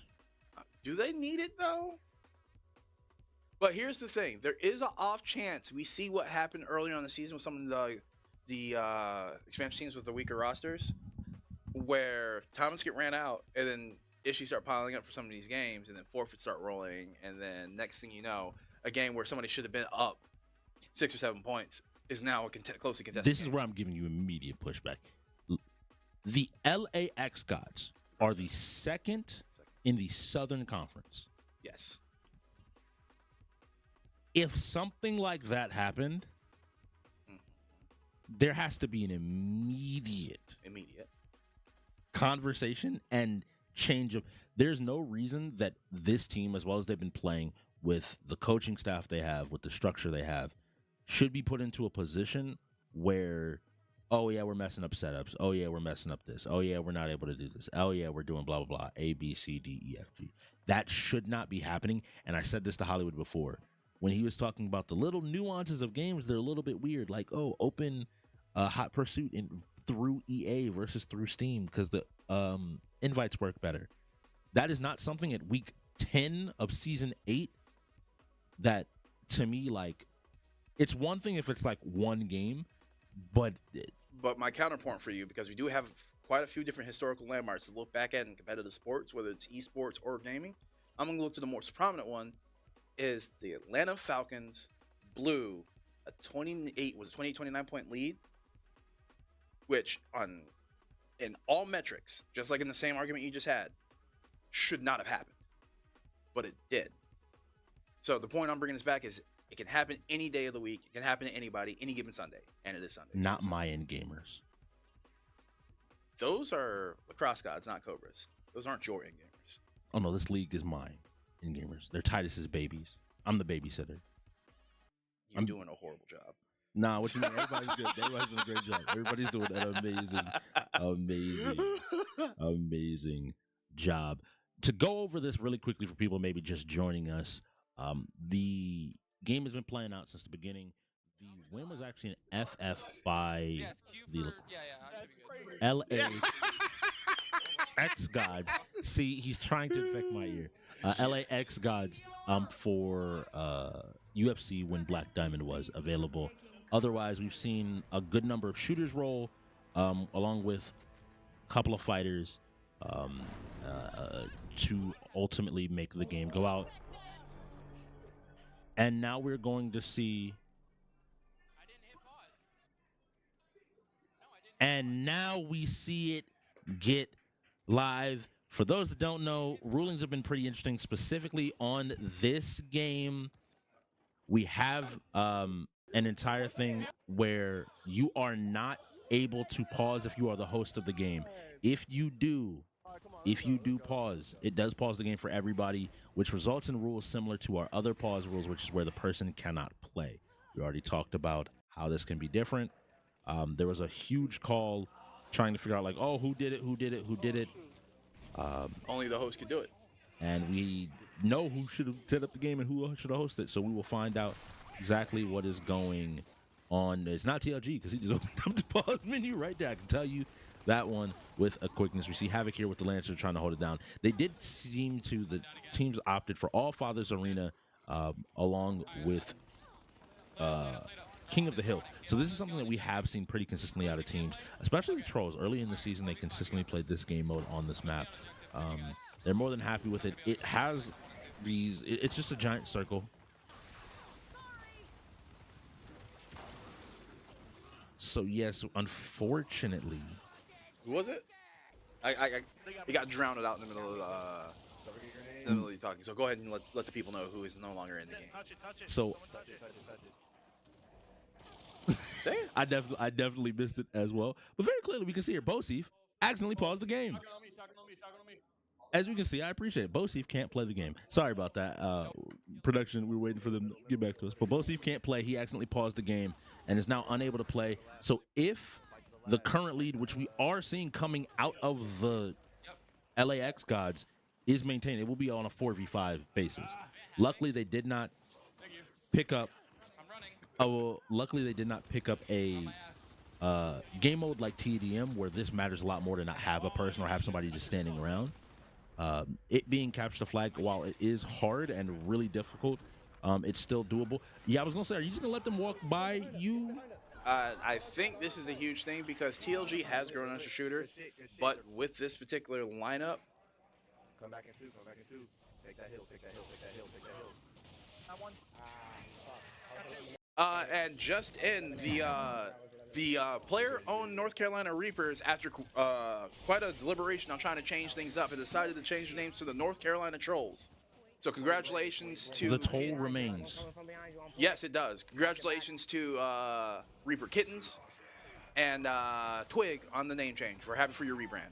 I see TLG focused up, trying to get in and get kills here. They're all trying to play around this one little box, and the shotguns are coming out, and it looks like Psycho has said, hey, don't worry, Bosi. It's okay. I'm the Gears God. He's like, I don't even know what a Bosif is, but I got you, dog. It's crazy that they're all just in, like, everybody is just tucked into this little spot. Go ahead and takes the corner, is ready to play. And the big thing here is Lancer to Fire does not work as well in something like Team Deathmatch, because you have to break this circle. They will get these points and just be able to defend this 1 point. And it looks like the Trollz are more than comfortable playing this like a little bit slower. We normally see them with a pretty aggressive style. And they do have the next circle coming up. And one of the things... See, not having your shotgun out there is really rough, because that could have been a kill for free. And now you're turning into two people, and those rolls are unfortunately just going to get you caught. We see Black Diamond trying to communicate with his team, but the boom shot is now in the hands of Arbiter. Arbiter goes down. Reloading while walk is probably one of the worst things you can do in this game because of the movement penalty to your movement speed penalty. So staying behind cover, then pushing once reloaded is definitely way more important. And you see the Lancer Fire coming from the backside of the point. You know you shouldn't be pushing that because you're just stepping out in the open space. This is where you want to try and actually get a flank going, as they're starting to do, hopefully. I think the issue here is like I'm not seeing a whole lot of communication come out of the Phantoms, and that's where I think the biggest difference here is between the two teams. The Trollz look more coordinated, even when people are dying, they're calling it out. They're letting it know, like, Hey, I'm this is dead what's here. I'm happening. getting pushed. Is that the third? Both is standing around looking All right, confused. and Mr. B looking to make that kind of flank around, doesn't commit to a full flank, kind of just going to this middle area, is now down here with two people, doesn't seem to be super comfortable. Gears is a game that is about really specific ranges, movement, and being comfortable in those spots, and wasn't ready for someone just to turn the corner and, turn them into chunks. Valorant did not say Gears of War because a lot of the other shooters on the wheel you can kind of just drop in and translate a lot of basic shooter skill. But those two games in particular require the most lump collecting. You have to play the game because there's certain things you have to get a feel for and adjust. Like Halo, I know my AR is going to shoot here. I know my pulse rifle is going to shoot here. I know these guns. I know these grenades. I know these weapons. I know what it's going to do. I have a general idea how all that's going to work. Gears there's a literal 0.2 meter difference in a shotgun duel on who gets the insta kill or insta down, and somebody who hits an 86. And that margin is so paper thin that if you're not comfortable with the game, you don't know how to do it. Well, another subtle interaction: when you're on a wall and you're switching shoulders, if you switch shoulders too fast before that animation ends, unlike shooters where your cursor's at, your bullets go. No, in Gears of War, where the muzzle of your weapon is at, which is the front of your gun for all you non-gun aficionados. Wherever your muzzle's at, if you hit shoot, that is exactly where your round's going, not where your cursor's at. So not having that comfort or confidence or just knowledge of the game can cause situations like that where Mr. B walked in and got blown up. And here we go.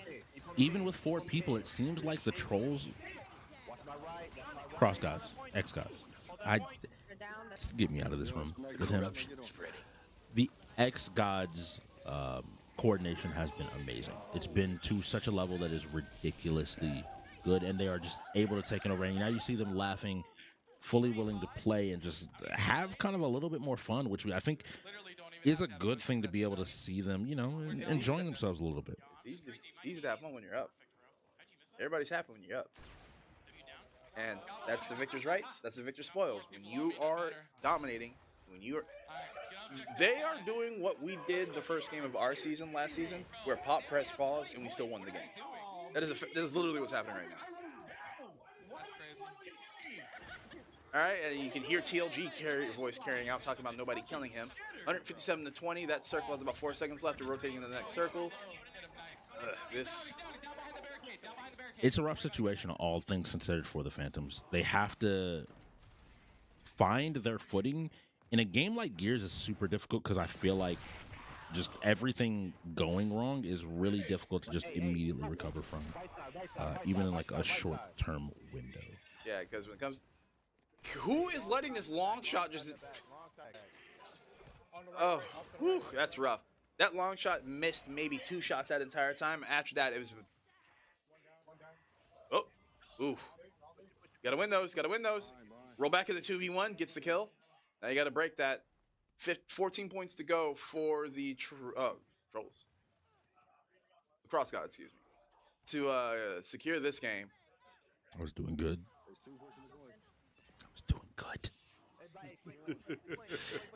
And this is just one of those situations, again, I think this will be a similar situation to when we played the Reapers in this game, where, like, they can look back on this footage and the Phantoms can say, well, the LAxGODS were playing together. They were all coordinating. They had somebody covering over the top when someone was pushing forward. They were playing they're playing a different game, it looks like and feels like, when you're in this situation. And, yep, catching them on the roll. And now I think when it rains, it pours, and the LAxGODS are turning on the faucet. Yeah. Bodies. Him, her. TLG is losing his mind. Like, my thought here is no one has called out that TLG was in their backline running behind them, shooting them for the last 45 seconds of the game. TLG just... If individual game stats retract, TLG just, like, pumped all his gear stats with that last run alone. Yes. That was... But CTR is next, which is not the game I think you want to see here. You maybe send Arbiter, and I don't know who else plays. But we already know that probably QWERTY, Bosif, already a duo. I expect them to have some pretty strong synergy to be able to take CTR as well. Yeah, but if that game clock is accurate, it looks like we might be going into the half because nobody wants to burn any of those last 2 timeouts going into the half. I don't think it is because of the timeout. I don't think it is because of the timeout. because it was 8 minutes. There were 10 minutes left on the clock when the timeout was called. But it's a 2-minute timer with. It's accurate. We are going to half. All right, folks. Well, we'll be back in about 15 minutes, and we will continue this Lacrosse Gods Battle of the Phantoms. See you in 15. Only thing I'm trying to chase is my dream. I'ma stack it, stretch it, flip it, hating on me cause I'm different. They won't have to get the digits, yeah, I mean. Dripping water, A2O, in my timepiece, VVS. What's up, everyone? I'm here in Qatar for the 2024 Web Summit, and I wanted to take some time to make a quick announcement about our organization. The team that you've always known as the LA Trollz is going to level up. We're going to change our name to LAxGODS. Why XGODS? That's because I believe that we're on a divine path to success. When I purchased the team several months ago, I stated that some changes would be forthcoming. Our brand is going to be more than just a name, it's a statement. It's a promise from me and the organization that we're going to deliver jaw-dropping moments and unforgettable victories. It's a promise to unite gaming with culture. So stay tuned for more updates, epic content, and behind-the-scenes action. The era of the LAxGODS begins now.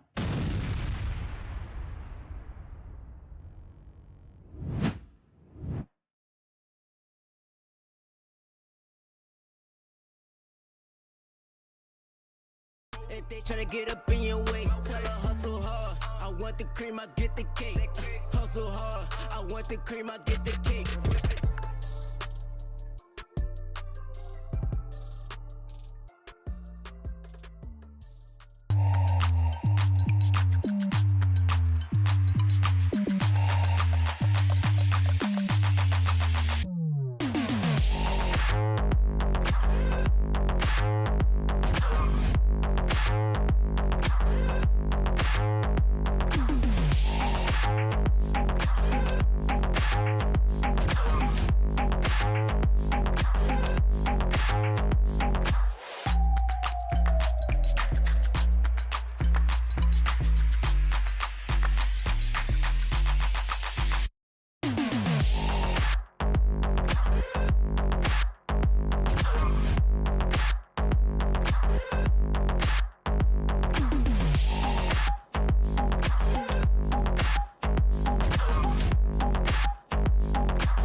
BeatStars.com. Niggas tryna put me on the game, but niggas know that I got it. Yeah. Haters be looking over this way, they thinking that I'm a hot topic. Niggas thinking they can play the game. Oh my gosh, please better stop it. I'ma take off in this game. I'm taking off just like a rocket. I'ma stay strong for my team, cause I'm always keeping it solid. I live my life like a beach, cause I wanna be in the tropics. Whenever I can't get them keys, just give me the keys to the Mazda. Then show up to the party in the Mazda, then you know we just getting it started. I won't go, diamonds froze, life is cold to be cold. Rats told what they told, I gotta stay 10 toes. Homies calling tenfold, gang always train to go. When I go, they go away, drip out the stove. When I get my first deal, I'ma buy my family a cribbo. I got an S on my chest, so they making me feel like a hero. Summer be hot, but life so cold, I'm thinking I'm like Sub-Zero. I'ma go get a bag and turn the cash straight into heroes, yeah. Yeah, they on me. Yeah, I be up in the coop doing the dash. Now they can't catch me. I be up in the kitchen cooking it up like give me the recipe. People be acting like we friends. Now we ain't friends. Y'all boys my enemies. Yeah. Niggas tryna put me on the game, but niggas know that I got it. Haters be looking over this way. They thinking that I'm a hot topic. Niggas thinking they can play the game. Oh my God, please better stop it. Yeah. I'ma take off in this game. I'm taking off just like a rocket. I'ma stay strong for my team, cause I'm always keeping it solid. I live my life like a beach, cause I wanna be in the tropics. Whenever I can't get them keys, just give me the keys to the mosque. Then show up to the party in the mosque, then you know we just getting it started, yeah.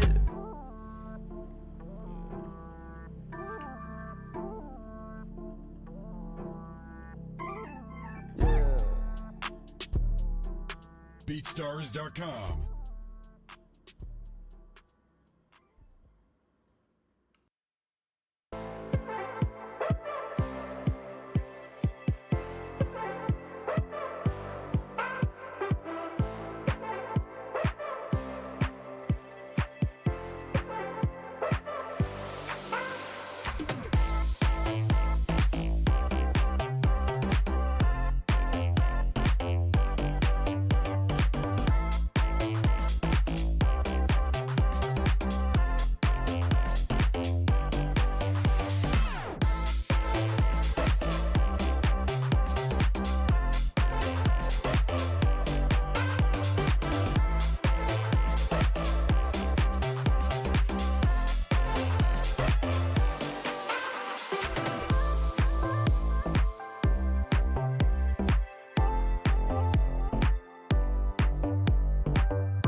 welcome back to this glorious Sunday where God's warriors are smiting the Phantoms, sending them to the afterworld. You already know what it is. The Reverend is here. The gods are blessed, and this game is getting nasty. LAxGODS up 11-1. CTR up next. It's your boy, Third Anarchist, joined by the one and only your director, sweetheart. AV to pimp. I hate Yeah. so much. Yeah. Well, we're almost there like a crop top. It's getting warmer out there. Y'all about to see the midriff. Let's get it. Oh, man. It has been a really dominating game for A holy war. The cross god to come to bless everybody. And we got CTR coming up next. Arbiter and Rebellion going in against Cordy and Bosif, arguably the strongest option for the lacrosse gods going forward. So we'll see if they play this out or not and how it goes. Yeah, I agree with you 100%. And then with, I like the idea of Cordy and Bosif, right? They been in the league for quite some time. They, from what I understand, have been together, like the dynamic duo since the Wonder Twins. Yeah, literally the Wonder Twins. And I think they've only had CTR not be on the wheel one of their seasons. So one of them being what, top 5 CTR duos in the league? Yeah, because it's Jury and then whoever. Honestly, because that's how Eclipse is built. Then you got Cat and Hollywood. And then, honestly, yeah, then them. Yeah, so definitely top 3 CTR duo. I really like the fact that I didn't even think of this like story. Herb and Wonku, that was the other one. Oh, yeah. I really like this. The teams that are going against each other, the two that are going against each other. One, Arbiter used to be on at the time they were called the Trollz. That right? history no longer exists. It's only the Holy War. That's true. But you know what history does exist? Rebellion Baddie is also their cousin.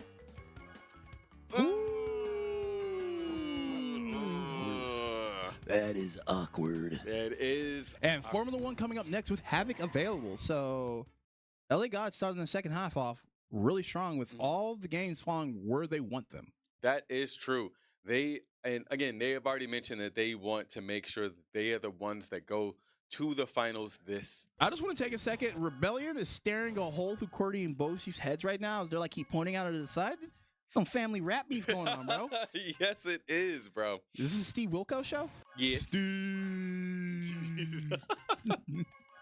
All right. So what do we have here? They're getting the controls together. Got to make sure everybody's good to go. We will find out who is who here in just a second. I am going to assume that.